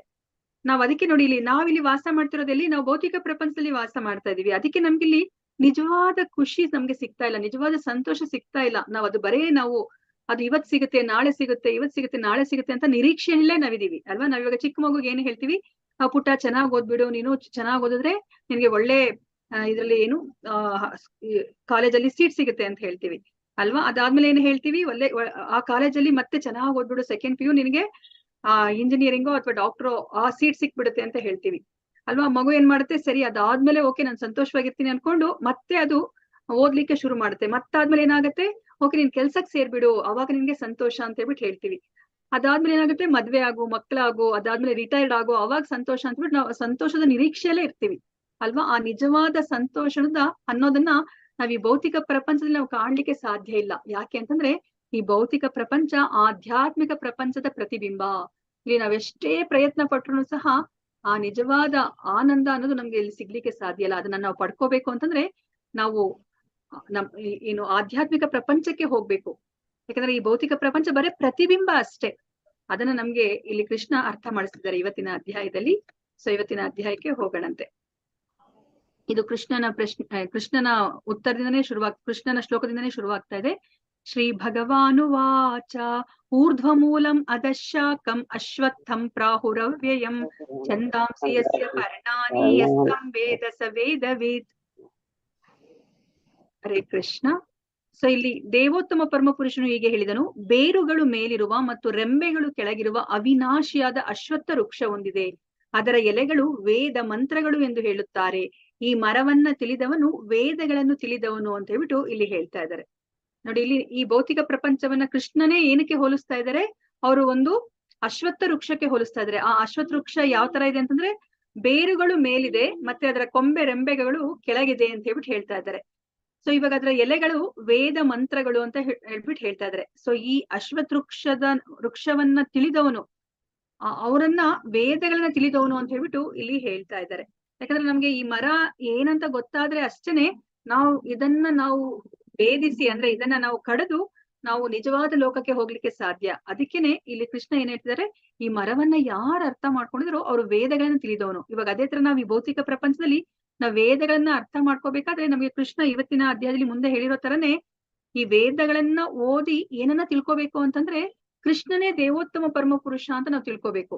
ನಾವ್ ವೇದಗಳನ್ನ ಓದಿನೂ ನಾವು ಕೃಷ್ಣನನ್ನ ದೇವೋತ್ತಮ ಪರಮ ಪುರುಷ ಅಂತ ತಿಳ್ಕೊಳ್ಳಿಲ್ಲ ಅಂತಂದ್ರೆ ಆ ವೇದಗಳನ್ನ ಓದಿ ಅದಕ್ಕೆ ಏನು ಉಪಯೋಗ ಇಲ್ಲ. ಅದನ್ನೇ ಇಲ್ಲಿ ಕೃಷ್ಣ ತಿಳಿಸಿಕೊಡ್ತಾ ಇದ್ದಾರೆ. ಸೊ ಇವಾಗ ನೋಡಿ, ನಾವಿಲ್ಲಿ ನೋಡ್ತಾ ಇದೀವಿ, ಏನನ್ನ ನೋಡ್ತಾ ಇದೀವಿ, ಇಲ್ಲಿ ಈ ಅಶ್ವತ್ಥ ವೃಕ್ಷವನ್ನ ನೋಡ್ತಾ ಇದೀವಿ. ಇದ್ರ ಬೇರುಗಳು ಮೇಲ್ಗಡೆ ಇದೆ, ಕೊಂಬೆ ರೆಂಬೆಗಳು ಕೆಳಗಡೆ ಇದೆ. ಇಲ್ಲಿ ನಾವೇನನ್ನ ನೋಡ್ತಾ ಇದೀವಿ, ರಾಧಾಕೃಷ್ಣ ಅವರನ್ನ ನೋಡ್ತಾ ಇದೀವಿ. ಇದು ಆಧ್ಯಾತ್ಮಿಕ ಲೋಕ. ಸೊ ಇವಾಗ ಈ ಭೌತಿಕ ಲೋಕ ಆಧ್ಯಾತ್ಮಿಕ ಲೋಕದ ಪ್ರತಿಬಿಂಬ. ಸೊ ಯಾವ ನೀರಿನಲ್ಲಿ ಅದು ಪ್ರತಿಬಿಂಬವಾಗಿದೆ, ಈ ನೀರ್ ಯಾವ್ದಿದು, ಯಾರು ಹೇಳ್ತೀರಾ? ಯಾರಿಗೆ ಗೊತ್ತಾಗ್ತಾ ಇದೆ ಇದು? ಡಿಸೈರ್ ಅಂದ್ರೆ ಆಸೆಗಳು, ಆಸೆ ಅಲ್ವಾ. ನಾವು ಆಸೆ ಪಟ್ಟಿದ್ದಕ್ಕೇನೆ ನಾವ್ ಈ ಭೌತಿಕ ಪ್ರಪಂಚಕ್ಕೆ ಬಂದಿದೀವಿ ಅಲ್ವಾ. ನಾನು ಒಡೆಯನಾಗ್ಬೇಕು, ನಾನು ಎಲ್ಲವನ್ನ ಭೋಗಿಸ್ಬೇಕು, ನಾನು ಪುರುಷನಾಗ್ಬೇಕು ಅಂತ ನಾವ್ ಇಚ್ಛೆ ಪಟ್ಟಿದ್ದಕ್ಕೇನೆ ನಮ್ಗೆ ಭೌತಿಕ ಪ್ರಪಂಚ ಸೃಷ್ಟಿ ಮಾಡಿ ಕೃಷ್ಣ ಇದ್ರಲ್ಲಿ ನಮ್ಮನ್ನ ಇಟ್ಟಿದ್ದಾರೆ. ಸರಿ, ನೀವು ಒಡೆತನವನ್ನ ಅನುಭವಿಸ್ಬೇಕಲ್ಲ, ನೀವು ಒಡೆಯರಾಗಿ ಅಂತ. ಇವಾಗ ನಮ್ಮ ಮಗು ಏನಾದ್ರೂ ನಾವು ಅಡಿಗೆ ಮನೇಲಿ ಕೆಲಸ ಮಾಡ್ತಿದ್ರೆ ಹಠ ಮಾಡಿದ್ರೆ, ಚಪಾತಿ ನಾನ್ ಮಾಡ್ತೀನಮ್ಮ ಅಂತಂದ್ರೆ ನಾವ್ ಏನ್ ಮಾಡ್ತೀವಿ, ಪುಟ್ಟ ಬೇಡ ಅಂತ ಹೇಳ್ತೀವಿ. ಹಠ ಮಾಡಿದ್ರೆ ಏನ್ ಮಾಡ್ತೀವಿ, ಮಗುಗೆ ಆಟ ಸಾಮಾನ್ ಕೊಡ್ತೀವಿ ಅಲ್ವಾ, ಮನೆಯಲ್ಲಿ ಲಟ್ಟಣಿಗೆ ಅದೆಲ್ಲ ಕೊಡ್ತೀವಿ. ಸರಿ ಪುಟ್ಟ ನೀನ್ ಆಟ ಆಡ್ಕೊ ಅಂತ ಹೇಳ್ತೀವಿ. ಯಾಕಂದ್ರೆ ಇವಾಗ ಮಗು ಅನುಭವಿಸ್ಬೇಕು ಅಂತ ಇದೆ, ಅವಾಗ ನಾವು ನಿಜವಾಗಿರೋದನ್ನ ಕೊಡ್ಲಿಕ್ಕೆ ಸಾಧ್ಯ ಇಲ್ಲ. ನಾವು ಅದಕ್ಕೆ ಏನ್ ಮಾಡ್ತಾ ಇದೀವಿ, ಒಂದು ಕೃತಕವಾದದ್ದು ಏನನ್ನೋ ನಾವು ಕೊಡ್ತಾ ಇದೀವಿ. ಅದೇ ತರನೇ ಇವಾಗ ಕೃಷ್ಣ ಅವರು ದೇವೋತ್ತಮ ಪರಮ ಪುರುಷ. ಅದಕ್ಕೆ ನಮ್ಮ ಆಸೆಗಳನ್ನ ಅವ್ರು ಪೂರೈಸ್ಲಿಕ್ಕೆ ಅವರು ಒಂದು ಲೋಕವನ್ನೇ ಸೃಷ್ಟಿ ಮಾಡಿ ನಮ್ಗೆ ಕೊಟ್ಬಿಟ್ಟಿದ್ದಾರೆ. ಸರಿ ಆಗ್ಲಿ, ನೀವು ಒಡೆಯರಾಗಿ ಅಂತ ಹೇಳ್ಬಿಟ್ಟು. ಇವಾಗ ನಾವು ನಮ್ಮ ಮನೆಗೆ, ನಮ್ಮ ಆಫೀಸ್ಗೆ ನಾವೇ ಒಡೆಯರು ಅಲ್ವಾ. ನಾವು ಆ ಒಡೆತನವನ್ನ ನಾವು ಅನುಭವಿಸ್ತಾ ಇದೀವಿ. ಅದಕ್ಕೆ ಕೃಷ್ಣ ನಮ್ಗೆ ಅವಕಾಶವನ್ನ ಮಾಡಿ ಕೊಟ್ಟಿದ್ದಾರೆ. ಸೊ ಇವಾಗ ಈ ಭೌತಿಕ ಪ್ರಪಂಚ ಯಾವ್ದ್ರ ಪ್ರತಿಬಿಂಬ ಅಂತಂದ್ರೆ ಆಸೆಯ ಪ್ರತಿಬಿಂಬ. ಆಸೆ ಅನ್ನೋ ಒಂದು ನೀರಿನಿಂದ ಇದು ಪ್ರತಿಫಲನಗೊಂಡಿದೆ. ಇದನ್ನ ನಾವಿಲ್ಲಿ ಅರ್ಥ ಮಾಡ್ಕೋಬೇಕಾಗಿರೋದು. ಸೊ ಇವಾಗ ನಾವಿಲ್ಲಿ ಏನನ್ನ ನೋಡ್ತಾ ಇದೀವಿ, ಬೇರು ಮೇಲಿದೆ. ಈ ಬೇರು ಉನ್ನತವಾದ ಲೋಕ ಯಾವುದು, ಬ್ರಹ್ಮ ಲೋಕ. ಅದಕ್ಕೆ ನಾವಿಲ್ಲಿ ಬ್ರಹ್ಮನನ್ನ ನೋಡ್ತಾ ಇದ್ರಿ. ಅದಾದ್ಮೇಲೆ ಕೆಳಗಡೆ ಎಲ್ಲ ಯಾವ ಲೋಕಗಳು ಬರುತ್ತೆ, ಇಲ್ಲಿ ನಾವು ನೋಡ್ತಿರೋ ಹಾಗೇನೆ ಉನ್ನತವಾದ ಲೋಕ ನಮ್ಮ ಈ ಮೊಟ್ಟೆ ಆಕಾರದಲ್ಲಿರುವಂತದ್ದು ಒಂದು ಬ್ರಹ್ಮಾಂಡ. ಈ ತರದ್ದು ಕೋಟ್ಯಾಂತರ ಬ್ರಹ್ಮಾಂಡಗಳಿದೆ ಅಂತ ನಾವು ತಿಳ್ಕೊಂಡ್ವಿ. ಸೊ ಇಲ್ಲಿ ಎಲ್ಲದಕ್ಕಿಂತ ಉನ್ನತವಾದ ಲೋಕ ಬ್ರಹ್ಮನ ಲೋಕ. ಅದ್ರ ಕೆಳಗಡೆ ಮತ್ತೆ ತಪೋಲೋಕ, ಜನಲೋಕ, ಮಹರ್ಲೋಕ, ಸ್ವರ್ಗಲೋಕ, ಭೂವರ್ಲೋಕ ಇದೆ ಅಲ್ವಾ. ಸೊ ಇವಾಗ ನಾವ್ ಇಲ್ಲೆಲ್ಲ ನೋಡ್ತಾ ಇದೀವಿ ದೇವಾನ್ ದೇವತೆಗಳನ್ನ ನಾವು ನೋಡ್ತಾ ಇದೀವಿ. ಅದಾದ್ಮೇಲೆ ಇದು ನಮ್ಮ ಭೂಮಿ. ಈ ಭೂಮಿಯಲ್ಲಿ ನಮ್ಗೆ ಏನ್ ಹೇಳಿದ್ದಾರೆ ನಮ್ಮ ವೇದದಲ್ಲಿ ಧರ್ಮ ಅರ್ಥ ಕಾಮ ಮೋಕ್ಷವನ್ನ ಹೇಳಿದ್ದಾರೆ ಅಲ್ವಾ. ನಾವು ಧರ್ಮಯುತವಾಗಿ ನಾವು ಜೀವನವನ್ನ ಮಾಡಿದ್ರೆ ಏನಾಗುತ್ತೆ, ನಮ್ಗೆ ಹಣ ಸಿಗುತ್ತೆ. ಆ ಹಣವನ್ನ ನಾವು ಉಪಯೋಗಿಸ್ಕೊಂಡು ನಮ್ಮೆಲ್ಲ ಏನು ಆಸೆಗಳನ್ನೆಲ್ಲ ನಾವು ಪೂರೈಸ್ಕೊಳ್ಲಿಕ್ಕೆ ನಮ್ಗೆ ಹೇಳ್ತಾ ಇದ್ದಾರೆ. ಅದಾದ್ಮೇಲೆ ನಾವ್ ಏನ್ ಮಾಡ್ಬೇಕು, ನಮ್ಮ ಆಸೆಗಳೆಲ್ಲ ಪೂರೈಸಿದ್ಮೇಲೆ ನಾವು ಮೋಕ್ಷದ ಕಡೆಗೆ ನಮ್ಮನ್ನ ನಾವು ಕರ್ಕೊಂಡು ಹೋಗ್ಬೇಕು. ಆದ್ರೆ ನಾವ್ ಇಲ್ಲಿ ಏನ್ ಮಾಡ್ತಾ ಇದೀವಿ, ನಮ್ಮ ಆಸೆ ಅನ್ನೋದು ಮುಗಿತಾನೆ ಇಲ್ಲ, ಅದಕ್ಕೆ ಪುಲಿ ಸ್ಟಾಪ್ ಅನ್ನೋದೇ ಇಲ್ಲ. ಅದಕ್ಕೆ ನಾವು ಆ ಮುಕ್ತಿ ಕಡೆಗೆ ನಮ್ಮನ್ನ ನಾವು ಕರ್ಕೊಂಡೇ ಹೋಗ್ತಾ ಇಲ್ಲ. ಅದೇ ತೊಂದರೆ ಆಗ್ತಾ ಇರೋದು ಇಲ್ಲಿ ಅಲ್ವಾ. ಸೊ ಇವಾಗ ಈ ಭೂಮಿ ಮೇಲೆ ನಾವು ಇವಾಗ ಜೀವನವನ್ನ ಮಾಡ್ತಾ ಇದೀವಿ. ಅದಾದ್ಮೇಲೆ ಏನಾಗ್ತಾ ಇದೆ, ಸೊ ನಾವಿಲ್ಲಿ ಪುಣ್ಯದ ಕೆಲಸವನ್ನ ಮಾಡಿದ್ರೆ ನಾವು ಮೇಲಿನ ಲೋಕಕ್ಕೆ ಹೋಗ್ತೀವಿ. ಅಕಸ್ಮಾತ್ ನಾವು ಕೆಟ್ಟ ಕೆಲಸವನ್ನ ಮಾಡಿದ್ರೆ, ಪಾಪಕರ ಕೆಲಸವನ್ನ ಮಾಡಿದ್ರೆ ನಾವು ಅದೋ ಲೋಕಕ್ಕೆ ಹೋಗ್ತೀವಿ. ನಾವಿಲ್ಲಿ ನೋಡ್ತಾ ಇದೀವಲ್ಲ ನೋಡಿ, ಇಲ್ಲಿ ಮನುಷ್ಯರಲ್ಲೇ ಎಂತಹ ಕ್ರೂರತೆ ಇರುವಂತಹ ಮನುಷ್ಯರನ್ನ, ಇಲ್ಲಿ ಬೇಟೆಗಾರರನ್ನ, ಟ್ರೈಬಲ್ ಪೀಪಲ್ ಅಂತ ನಾವ್ ಏನ್ ಹೇಳ್ತೀವಿ ಅಂತವ್ರನ್ನ ನೋಡ್ತಾ ಇದೀವಿ. ಅದಾದ್ಮೇಲೆ ಹಸುವನ್ನ ನೋಡ್ತಾ ಇದೀವಿ. ಇನ್ನ ಕೆಳಗಡೆ ಬಂದ್ರೆ ನಾವು ಕಾಡು ಮೃಗಗಳನ್ನ, ಸರೀಸೃಪಗಳನ್ನ, ಕ್ರಿಮಿ ಕೀಟಗಳನ್ನ ನೋಡ್ತಾ ಇದೀವಿ. ಅಂದ್ರೆ ನಮ್ಮ ಜೀವನವನ್ನ ನಾವು ಏನ್ ಮಾಡ್ತಾ ಇದೀವಿ, ನಾವು ಉನ್ನತ ಲೋಕಕ್ಕೂ ನಾವು ಕರ್ಕೊಂಡು ಹೋಗ್ಬೋದು ಅಥವಾ ಅದೋ ಲೋಕಕ್ಕೂ ಕರ್ಕೊಂಡು ಹೋಗ್ಬೋದು. ಅಂದ್ರೆ ನಾವ್ ಏನ್ ಮಾಡ್ತಿದೀವಿ, ಬರೇ ಈ ಮರದಿಂದ ಮೇಲೆ ಕೆಳಗಡೆ ಓಡಾಡ್ತಾ ಇದೀವಿ. ಇದನ್ನ ಏನು ಒಂದ್ಸತಿ ಮಾಡ್ತಾ ಇಲ್ಲ, ನಾವು ಹಲವಾರು ಜನ್ಮಗಳಿಂದ ನಾವು ಮಾಡ್ತಾ ಇದೀವಿ ಅಲ್ವಾ. ಇವಾಗ ಯಾವ್ದಾದ್ರು ಒಂದು ಮಗು ಫೇಲ್ ಆಗಿ ಒಂದೇ ಕ್ಲಾಸ್ಗೆ ಬರ್ತಿದ್ರೆ ನಾವ್ ಏನಂತೀವಿ, ಆ ಮಗುನ ಎಷ್ಟು ದಡ್ಡ ಶಿಖಾಮಣಿ ಇವನು ಅಂತ ನಾವ್ ಹೇಳ್ತೀವಿ ಅಲ್ವಾ. ಅದೇ ತರ ನೋಡಿ, ಇವಾಗ ನಾವು ಅದೇ ಮಾಡ್ತಾ ಇದೀವಿ. ನಾವ್ಯಾರು ಅರ್ಥ ಮಾಡ್ಕೋತಿಲ್ಲ. ನಾವು ಆ ಜ್ಞಾನದ ಕಣ್ಣುಗಳಿಂದ ನಾವು ನೋಡ್ತಾನೆ ಇಲ್ಲ. ಇದು ಮಾಡಿದ್ದಾನೆ ನಾವು ಮಾಡ್ತಾ ಇದೀವಲ್ಲ, ನಾವು ಇದರಿಂದ ಹೊರ್ಗಡೆ ಬರ್ಬೇಕಲ್ಲ ಅಂತ ನಾವ್ ಯಾರೂನು ಯೋಚನೆ ಮಾಡ್ತಾ ಇಲ್ಲ. ಅದಕ್ಕೆ ನಮ್ಗೆ ಕೃಷ್ಣ ಈ ಭಗವದ್ಗೀತೆ ಮೂಲಕ ನಮ್ಗೆ ತಿಳಿಸಿ ಕೊಡ್ತಾ ಇದ್ರೆ, ನಾವು ಬರೀ ಈ ಮರದಲ್ಲಿ ಒಂದು ಕೊಂಬೆಯಿಂದ ಇನ್ನೊಂದು ಕೊಂಬೆಗೆ ನಾವು ಏನು ಜಿಗಿತಾ ಇದೀವಿ ಅಷ್ಟೇನೆ. ಸೊ ನೀವು ಬೇಗ ನೀವು ಹರೇ ಕೃಷ್ಣ ಮಹಾಮಂತ್ರವನ್ನು ಉಪಯೋಗಿಸಿ ನೀವು ಈ ಭೌತಿಕ ಪ್ರಪಂಚದಿಂದ ಪಾರಾಗಿ ನೀವು ನನ್ನ ಲೋಕಕ್ಕೆ ಬನ್ನಿ, ನಿಜವಾದ ಮನೆಗೆ ಬನ್ನಿ ನೀವು ಅಂತ ಹೇಳ್ಬಿಟ್ಟು ಹೇಳ್ತಾ ಇದಾರೆ, ನಮ್ಗೆ ಕರೆಯನ್ನ ಕೊಡ್ತಾ ಇದಾರೆ. ಅದಶ್ಚೋರ್ಧ್ವಂ ಪ್ರಸುತಾಸ್ತಸ್ಯ ಶಾಖಾ ಗುಣ ಪ್ರವೃದ್ಧ ವಿಷಯ ಪ್ರವಾಲಾಹ ಅದಶ್ಚ ಮೂಲಾನ್ಯನುಸಂತತಾನಿ ಕರ್ಮಾನುಬಂಧೀನಿ ಮನುಷ್ಯ ಲೋಕೆ. ಈ ಮರದ ಬೇರುಗಳು ಕೆಳಮುಖವಾಗಿಯೂ ಮೇಲ್ಮುಖವಾಗಿಯೂ ಹರಡಿಕೊಂಡಿವೆ. ಐಹಿಕ ಪ್ರಕೃತಿಯ ಗುಣತ್ರಯಗಳು ಅದನ್ನ ಪೋಷಿಸುತ್ತವೆ. ಇಂದ್ರಿಯಗಳ ವಸ್ತುಗಳು ಇದರ ಕುಡಿಗಳು. ಈ ಮರಕ್ಕೆ ಕೆಳಮುಖವಾದ ಬೇರುಗಳು ಉಂಟು. ಇವು ಮನುಷ್ಯ ಕುಲದ ಫಲಾಪೇಕ್ಷಿತ ಕರ್ಮಗಳೊಂದಿಗೆ ಬಂಧಿತವಾಗಿದೆ ಅಲ್ವಾ. ನಾವಿವಾಗ ನೆನ್ನೆ ಅಧ್ಯಾಯದಲ್ಲಿ ನಾವು ತಿಳ್ಕೊಂಡ್ವಿ ಅಲ್ವಾ. ನಾವು ಸತ್ವಗುಣದಲ್ಲಿದ್ರೆ ನಾವು ಮೇಲಿನ ಲೋಕಕ್ಕೆ ಹೋಗ್ತೀವಿ. ಅದೇ ನಾವು ತಮೋ ಗುಣದಲ್ಲಿದ್ರೆ ನಾವು ಕೆಳಗಿನ ಲೋಕಕ್ಕೆ ಬರ್ತೀವಿ. ಮತ್ತೆ ನಾವು ರಜೋಗುಣದಲ್ಲಿದ್ರೆ ಈ ಭೂಮಿ ಮೇಲೆ ಮತ್ತೆ ನಾವು ಹುಡ್ತೀವಿ ಅಂತ ನಾವು ತಿಳ್ಕೊಂಡ್ವಿ. ಅದನ್ನೇ ಇಲ್ಲಿ ಹೇಳ್ತಾ ಇದಾರೆ. ಈ ಮರವನ್ನ ಪೋಷಿಸ್ತಾ ಇರೋದು ಏನು ಅಂತಂದ್ರೆ ಈ ಐಹಿಕ ಪ್ರಕೃತಿಯ ತ್ರಿಗುಣಗಳು, ಗುಣತ್ರಯಗಳು ಅಂತ ಹೇಳ್ಬಿಟ್ಟು ಇಲ್ಲಿ ಹೇಳ್ತಾ ಇದಾರೆ. ಸೊ ನಮ್ಗೆ ಇವಾಗ ನಾವ್ ಎಲ್ಲದ್ರಿಂದನೂ ನಾವು ಬೇಗ ನಾವು ಆಕರ್ಷಿತರಾಗ್ತೀವಿ ಅಲ್ವಾ.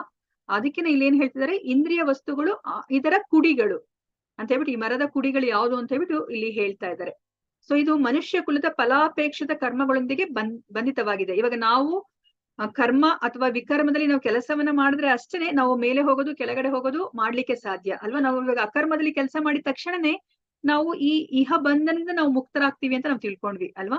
ನಾವಿವಾಗ ಈ ಮರವನ್ನ ನಾವೇ ಪೋಷಣೆ ಮಾಡ್ತಾ ಇದೀವಿ. ಯಾಕಂದ್ರೆ ನಾವು 3 ಗುಣದಲ್ಲೇ ನಾವು ನಮ್ಮ ಕರ್ಮವನ್ನ ಮಾಡ್ತಾ ಇದೀವಿ. ನಾವ್ ಯಾವಾಗ ಅರ್ಥ ಮಾಡ್ಕೊಂಡು ಈ 3 ಗುಣಗಳನ್ನ ಮೀರಿ ನಾವು ಆ ಶುದ್ಧ ಸತ್ವಗುಣಕ್ಕೆ ಬರ್ತೀವೋ ಆಗಷ್ಟೇನೆ ನಾವು ಈ ಮರದ ಬಂಧನದಿಂದ ನಾವು ಹೊರಗಡೆ ಬರ್ಲಿಕ್ಕೆ ಸಾಧ್ಯ ಆಗತ್ತೆ. ಇವಾಗ ಕೃಷ್ಣ ಅದನ್ನೇ ಹೇಳ್ತಾ ಇದಾರೆ. ನರೂಪಮಸ್ಯೇಹ ತತೋಪಲಭ್ಯತೆ ನಾಂತೋ ನ ಚಾದಿರ್ನ ಚ ಸಂಪ್ರತಿಷ್ಠಾ ಅಶ್ವತ್ಥಮೇನಂ ಸುವಿರೂಢ ಮೂಲಂ ಅಸಂಗ ಶಸ್ತ್ರೇಣ ದೃಢೇನ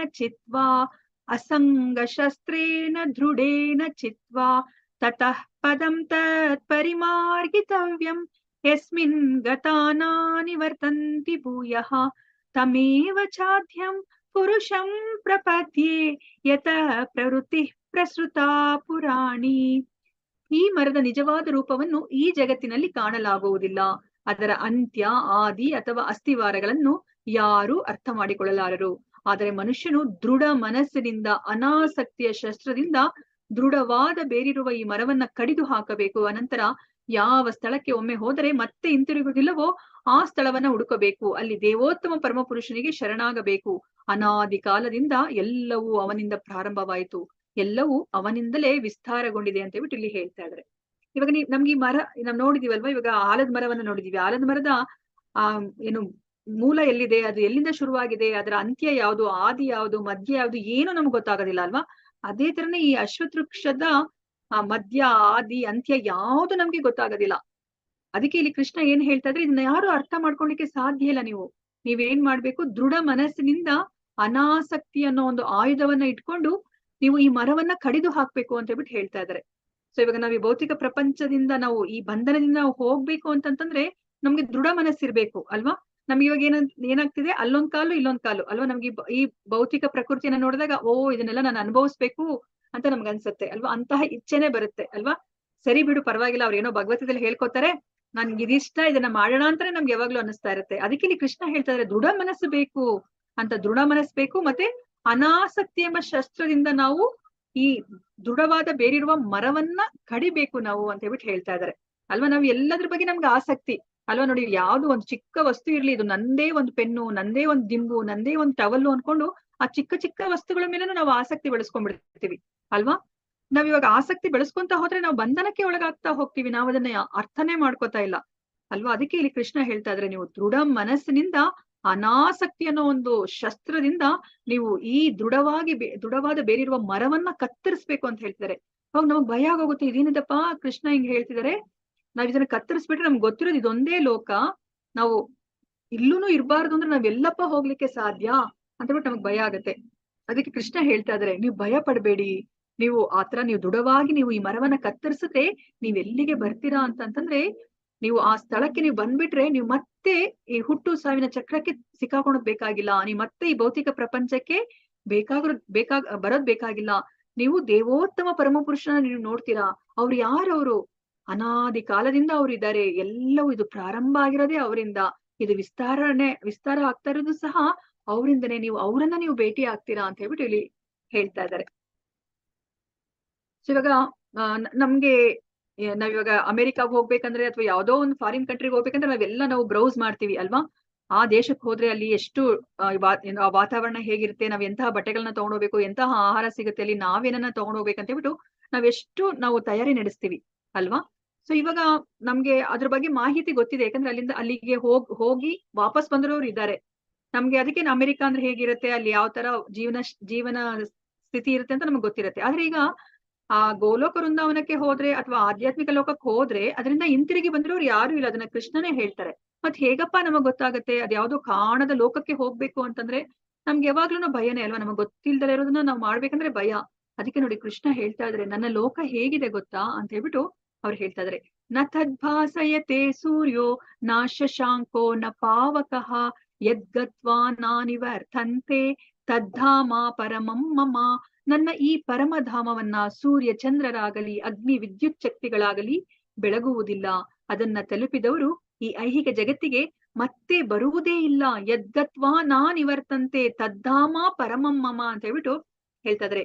ಇಲ್ಲಿ ಅಂದ್ರೆ ನೋಡಿ, ಭಗವಂತನ ಲೋಕ ಎಷ್ಟು ಪ್ರಭೆಯಿಂದ ಅದು ಕೂಡಿದೆ ಅಂತಂದ್ರೆ, ಅಲ್ಲಿ ಆ ಬೆಳಕನ್ನ ಕೊಡ್ಲಿಕ್ಕೆ ಸೂರ್ಯನ ಅಗತ್ಯವಾಗ್ಲಿ, ಚಂದ್ರನ ಅಗತ್ಯವಾಗ್ಲಿ, ಅಗ್ನಿಯ ಅಗತ್ಯವಾಗ್ಲಿ, ವಿದ್ಯುತ್ ಶಕ್ತಿಯ ಅಗತ್ಯವಾಗ್ಲಿ ಇಲ್ಲ ಅಂತ ಹೇಳ್ತಾ ಇದಾರೆ. ಅಂದ್ರೆ ಹೇಗಪ್ಪ, ಮತ್ತೆ ಅಲ್ಲಿ ಎಲ್ಲರೂ ಕತ್ಲಲ್ಲಿಲ್ಲ, ಅಲ್ಲಿ ಎಲ್ಲ ಪ್ರತಿಯೊಂದು ವಸ್ತುವನ್ನು ಸಹ ಸ್ವಯಂ ಪ್ರಭೆಯಿಂದ ಕೂಡಿದೆ. ಮತ್ತೆ ಅದರ ಮೂಲ ಎಲ್ಲಿ ಅಂತಂದ್ರೆ ಭಗವಂತನ ದೇಹದಿಂದ ಅಷ್ಟು ಪ್ರಭೆ ಬರ್ತಾ ಇದೆ. ನಾವು ಯಾವ್ದು 11ನೇ ಅಧ್ಯಾಯದಲ್ಲಿ ನಾವು ನೋಡಿದ್ವಿ ವಿಶ್ವರೂಪದಲ್ಲಿ ಸಹಸ್ರಾರು ಸೂರ್ಯರು ಒಂದೇ ಬಾರಿ ಅವರು ಆಕಾಶದಲ್ಲಿ ಮೊಳಗಿದ್ರೆ ಎಷ್ಟು ಪ್ರಭೆ ಇರುತ್ತೋ ಅಷ್ಟು ಪ್ರಭೆ ಆ ವಿರಾಟ್ ರೂಪದಲ್ಲಿತ್ತು ಅಲ್ವಾ. ಸೊ ಆ ಪ್ರಭೆಗೆ ಮೂಲ ಯಾವುದು? ದೇವೋತ್ತಮ ಪರಮಪುರುಷ, ಅವನ ದೇಹದಿಂದ ಅಷ್ಟು ಪ್ರಭೆ ಬರ್ತಾ ಇದೆ. ಅಷ್ಟು ಪ್ರಭೆ ಬರ್ತಾ ಇರೋದ್ರಿಂದ ಇದು ಯಾವುದ್ರ ಅಗತ್ಯ ಇಲ್ಲ. ಇದೆಲ್ಲ ಅಗತ್ಯ ಇರೋದು ನಮ್ಮ ಈ ಭೌತಿಕ ಪ್ರಪಂಚಕ್ಕೆ ಅಷ್ಟೇ. ನಾವು ಆ ಮೊಟ್ಟೆ ಒಳಗಡೆ ಆ ಕತ್ತಲಿನ ಲೋಕದಲ್ಲಿ ಇದೀವಿ. ಆ ಕತ್ತಲಿನ ಲೋಕಕ್ಕೆ ಬೆಳಕನ್ನ ಕೊಡ್ಲಿಕ್ಕೆ ಭಗವಂತ ಕರುಣೆಯಿಂದ ನಮ್ಗೆ ಸೂರ್ಯ, ಚಂದ್ರ, ವಿದ್ಯುತ್ ಶಕ್ತಿ, ಅಗ್ನಿ ಎಲ್ಲವನ್ನ ನಮ್ಗೆ ಒದಗಿಸಿ ಕೊಟ್ಟಿದ್ದಾರೆ ಅಲ್ವಾ. ಭಗವಂತನ ಲೋಕ ಅಷ್ಟು ಸುಂದರವಾಗಿದೆ. ಬ್ರಹ್ಮ ಸಮಿತಿಲಿ ಬ್ರಹ್ಮನಿಗೆ ಗೊತ್ತು ಆ ಭಗವಂತನ ಲೋಕ ಹೇಗಿದೆ ಅಂತ ಹೇಳ್ಬಿಟ್ಟು. ಅವರು ಹೇಳ್ತಾರೆ, ಚಿಂತಾಮಣಿ ಪ್ರಕರ ಸದೃಶ ಚಿಂತಾಮಣಿ ಪ್ರಕರ ಸದ್ಮಶು ಕಲ್ಪವೃಕ್ಷ ಲಕ್ಷಾರುತೇಶು ಸುರಭೀರ ಪಿಪಾಲಯಂತಂ. ಅಲ್ಲಿ ಯಾವ ತರ ಇದೆ ಅಂತಂದ್ರೆ, ಅಲ್ಲಿರೋ ಕಟ್ಟಡಗಳೆಲ್ಲನೂ ಸಹ ಚಿಂತಾಮಣಿ ಎಂಬ ಒಂದು ಕಲ್ಲುಗಳಿಂದ ಮಾಡಲ್ಪಟ್ಟಿದೆ ಅಂತ ಹೇಳ್ಬಿಟ್ಟು ಹೇಳ್ತಾರೆ.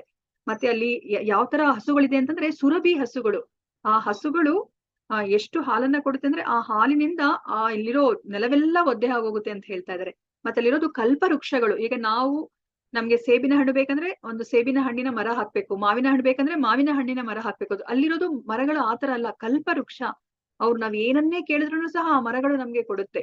ಸೊ ಅಂತಹ ಒಂದು ಸ್ಥಳ ಆ ಏನು ಗೋಲೋಕ ವೃಂದಾವನ. ಮತ್ತೆ ಅಲ್ಲಿ ಎಷ್ಟು ಜನ ಲಕ್ಷ್ಮಿಯರಿದ್ರೆ ಅಂದ್ರೆ ಒಬ್ಬ ಲಕ್ಷ್ಮಿ ಇದ್ರೇನೆ ಎಷ್ಟು ಐಶ್ವರ್ಯ ಇರುತ್ತೆ, ಸಿರಿ ಸಂಪತ್ತಿರುತ್ತೆ ಅಲ್ವಾ.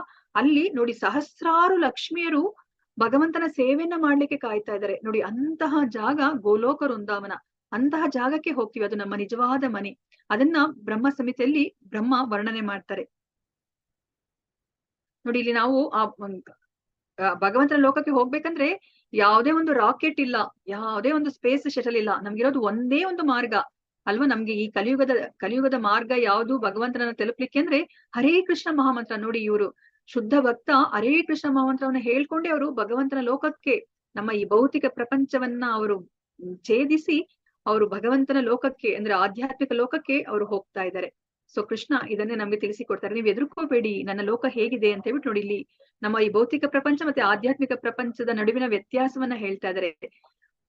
ಭಗವಂತನ ಪ್ರಪಂಚ ಅಂದ್ರೆ ಇದನ್ನು ಸಹ ಭಗವಂತನಿಗೆ ಸೇರಿರೋದು, ಆದ್ರೆ ಆ ನಿಜವಾದ ಲೋಕ ಏನಿದೆ ಆಧ್ಯಾತ್ಮಿಕ ಪ್ರಪಂಚ ಅದು ಶಾಶ್ವತವಾದದ್ದು. ನೋಡಿ ನಮ್ಗೆ ಇವಾಗ ಈ ಭೌತಿಕ ಪ್ರಪಂಚದಲ್ಲೇನೆ ನಮ್ಗೆ ಏನಾದ್ರು ಮನೆ ಏನಾದ್ರು ಬಾಡಿಗೆ ಮನೆ ಇದ್ರೆ ನಮ್ಗೆ ಯಾವಾಗ್ಲೂ ಕೊರಗು ಅಲ್ವಾ. ನನಗೆ ಯಾವಾಗಪ್ಪ ಸ್ವಂತ ಮನೆ ಮಾಡ್ಕೋತೀನಿ ಅಂತ ಹೇಳ್ಬಿಟ್ಟು ನಮ್ಮ ಜೀವನದ ಗುರಿನೇ ಸ್ವಂತ ಮನೆಯನ್ನ ಪಡೆಯೋದೇ ಆಗ್ಬಿಡುತ್ತೆ ಅಲ್ವಾ. ಆಮೇಲೆ ನಾವೇನಾದ್ರು ಟೆಂಪರರಿ ಕೆಲಸದಲ್ಲಿದ್ರೆ ಯಾವಾಗಪ್ಪ ಪರ್ಮನೆಂಟ್ ಕೆಲಸ ಸಿಗುತ್ತೆ ಅಂತ ಹೇಳ್ಬಿಟ್ಟು ನಾವು ಕಾಯ್ತಾ ಇರ್ತೀವಿ ನೋಡಿ. ಬರೇ ಇಲ್ಲಿ ನಮ್ಗೆ ಗೊತ್ತು ನಾವೇ ಇಲ್ಲಿ ಎಷ್ಟು ದಿವಸ ಇರ್ತೀವೋ ನಮಗ್ ಗೊತ್ತಿಲ್ಲ ಅಲ್ವಾ. ನಾವ್ ಯಾವ್ದೇ ಒಂದು ಕ್ಷಣದಲ್ಲಿ ನಾವು ದೇಹವನ್ನ ಬಿಟ್ಟು ಹೋಗ್ಬೋದು.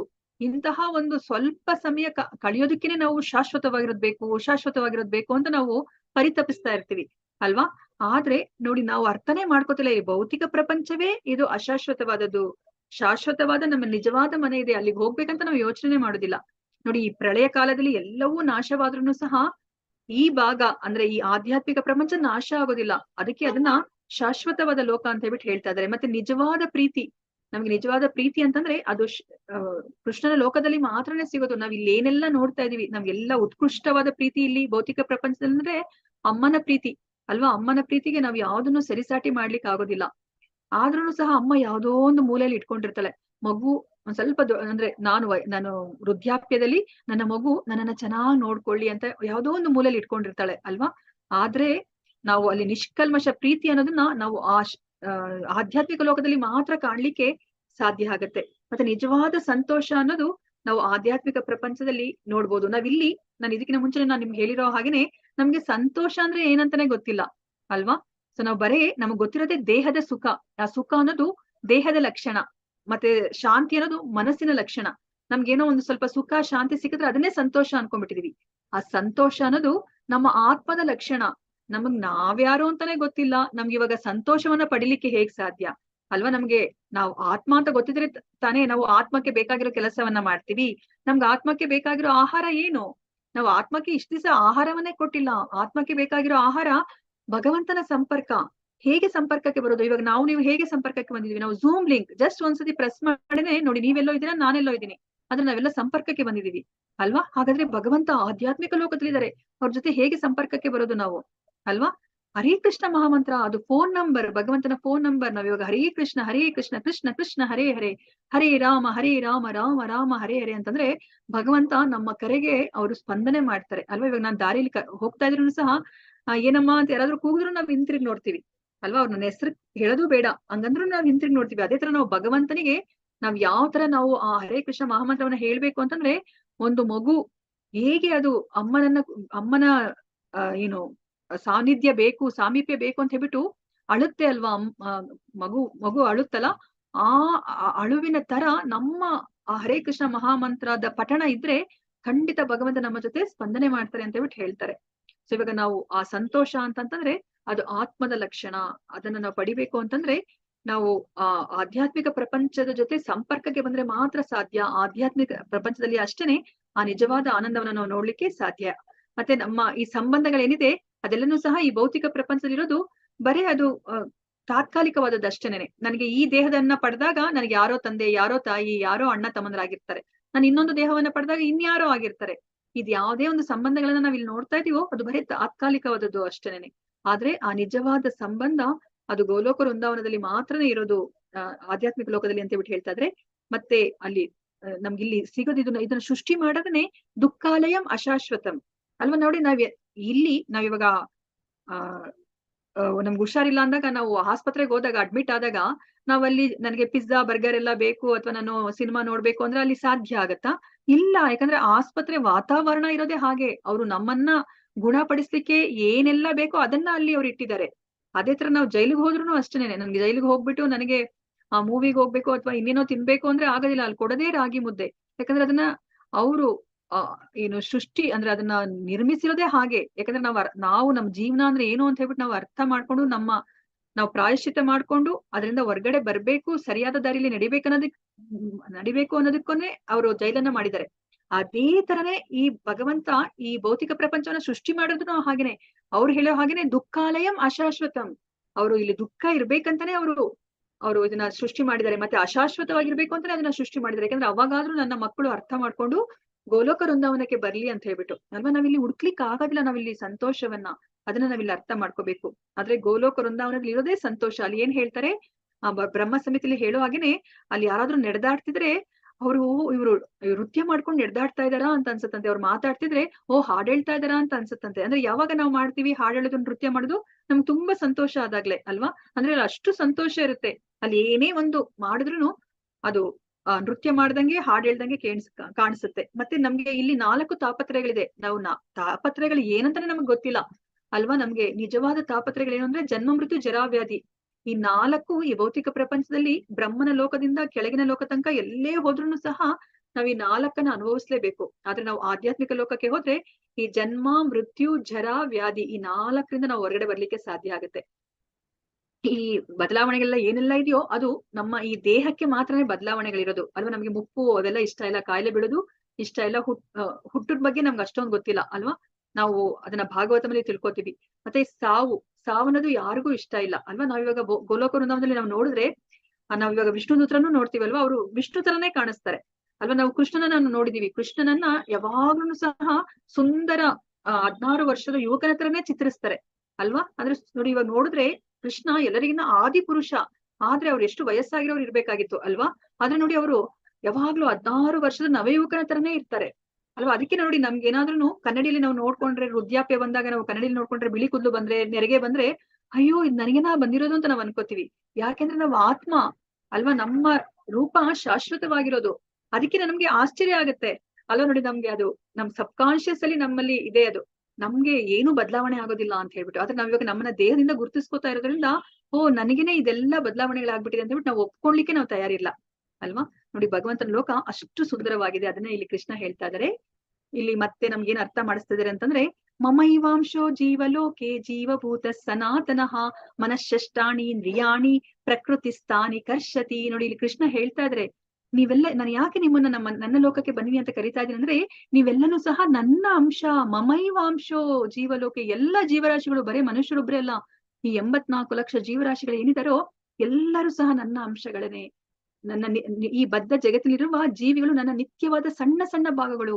ಬದ್ಧ ಜೀವನದಿಂದಾಗಿ ಅವರ ಮನಸ್ಸು ಸೇರಿದಂತೆ 6 ಇಂದ್ರಿಯಗಳೊಡನೆ ಬಹುವಾಗಿ ಕಷ್ಟ ಪಡುತ್ತಿದ್ದಾರೆ ಅಂತ ಹೇಳ್ತಿದ್ದಾರೆ.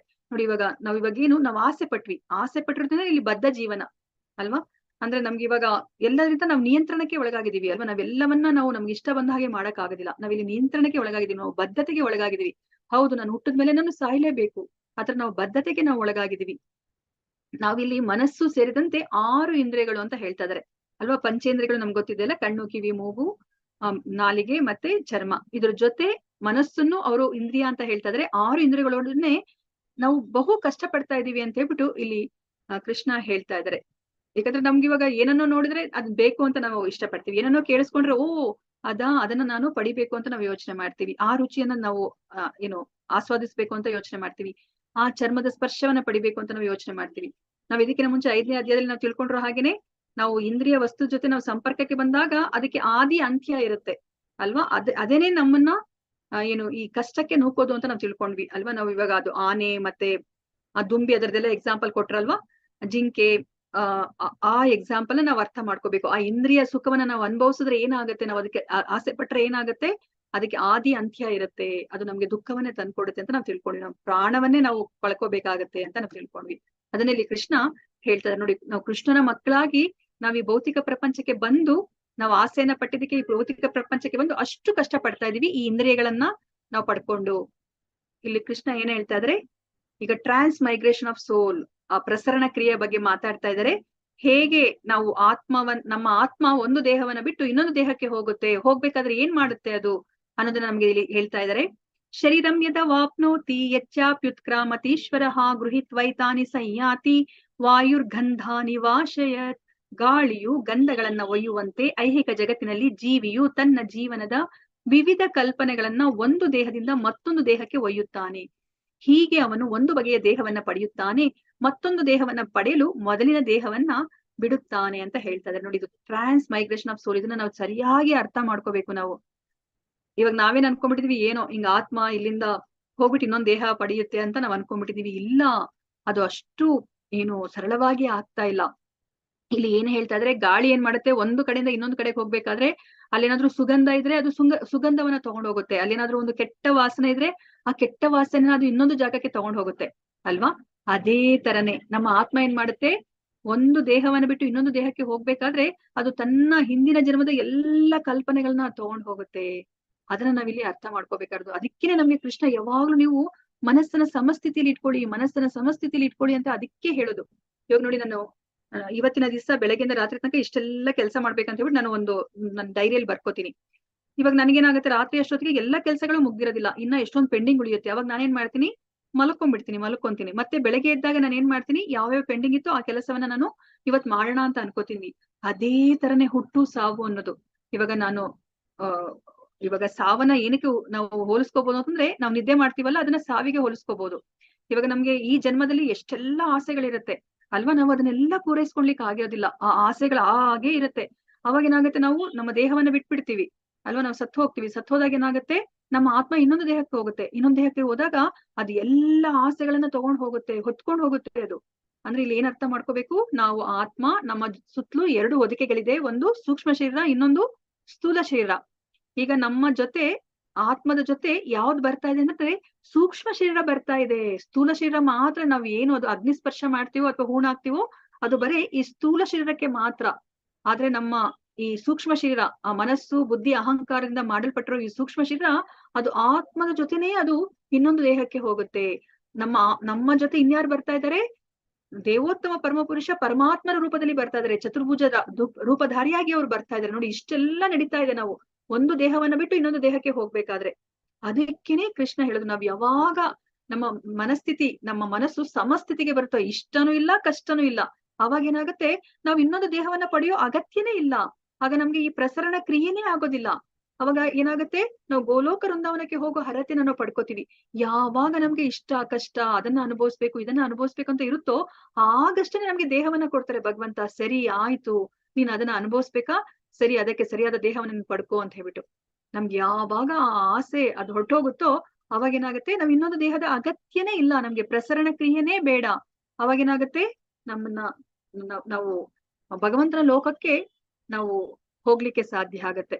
ಅದನ್ನ ನಾವಿಲ್ಲಿ ಅರ್ಥ ಮಾಡ್ಕೋಬೇಕಾಗಿರೋದು. ನೋಡಿ, ಗಾಳಿಯು ಗಂಧಗಳನ್ನ ಒಯ್ಯುವಂತೆ ಐಹಿಕ ಜಗತ್ತಿನಲ್ಲಿ ಜೀವಿಯು ತನ್ನ ವಿವಿಧ ಕಲ್ಪನೆಗಳನ್ನ ಒಂದು ದೇಹದಿಂದ ಮತ್ತೊಂದು ದೇಹಕ್ಕೆ ಒಯ್ಯುತ್ತಾನೆ. ಹೀಗೆ ಅವನು ಒಂದು ಬಗೆಯ ದೇಹವನ್ನ ಪಡೆಯುತ್ತಾನೆ, ಮತ್ತೊಂದು ದೇಹವನ್ನು ಪಡೆಯಲು ಮೊದಲಿನ ದೇಹವನ್ನ ಬಿಡುತ್ತಾನೆ. ಇದೇ ತರ ನಮ್ದು ಇದೇ ಆಗ್ತಾನೇ ಇದೆ. ನಮ್ಗೆ ಗೊತ್ತೇ ಇಲ್ಲ ಎಷ್ಟು ಕೋಟ್ಯಾಂತರ ಜನ್ಮಗಳಿಂದ ಇದನ್ನೇ ನಾವು ಮಾಡ್ಕೊಂಡು ಬಂದಿದೀವಿ. ಭಗವಂತ ಅದನ್ನೇ ನಮ್ಗೆ ಇಲ್ಲಿ ತಿಳಿಸಿಕೊಡ್ತಾ ಇದ್ದಾರೆ. ಶ್ರೋತ್ರಂ ಚಕ್ಷುಸ್ಪರ್ಶನಂ ಚ ರಸನಂ ಘ್ರಾಣಮೇವ ಚ ಅಧಿಷ್ಠಾಯ ಮನಶ್ಚಾಯಂ ವಿಷಯಾನುಪಸೇವತೆ. ಜೀವಿಯು ಹೀಗೆ ಇನ್ನೊಂದು ಜಡ ದೇಹವನ್ನ ಪಡೆಯುತ್ತಾನೆ. ಒಂದು ನಿರ್ದಿಷ್ಟ ಬಗೆಯ ಕಿವಿ, ಕಣ್ಣು, ನಾಲಿಗೆ, ಮೂಗು, ಸ್ಪರ್ಶೇಂದ್ರಿಯಗಳನ್ನ ಪಡೆಯುತ್ತಾನೆ. ಇವನ್ನು ಮನಸ್ಸಿನ ಸುತ್ತ ಜೋಡಿಸಿದೆ. ಹೀಗೆ ಅವನು ಇಂದ್ರಿಯ ವಸ್ತುಗಳ ಒಂದು ವಿಶಿಷ್ಟ ತಂಡವನ್ನ ಅನುಭವಿಸುತ್ತಾನೆ ಅಲ್ವಾ. ನಮ್ಗಿವಾಗ ನಾನು ನಾಯಿಯ ದೇಹದಲ್ಲಿದ್ದಾಗ ಆ ನಾಯಿಯ ದೇಹದಲ್ಲಿ ಈ ಇಂದ್ರಿಯಗಳು ಏನನ್ನ ಮಾಡ್ಲಿಕ್ಕೆ ಸಾಧ್ಯನೋ ಅದನ್ನಷ್ಟೇ ನಾನು ಮಾಡ್ಲಿಕ್ಕೆ ಸಾಧ್ಯ.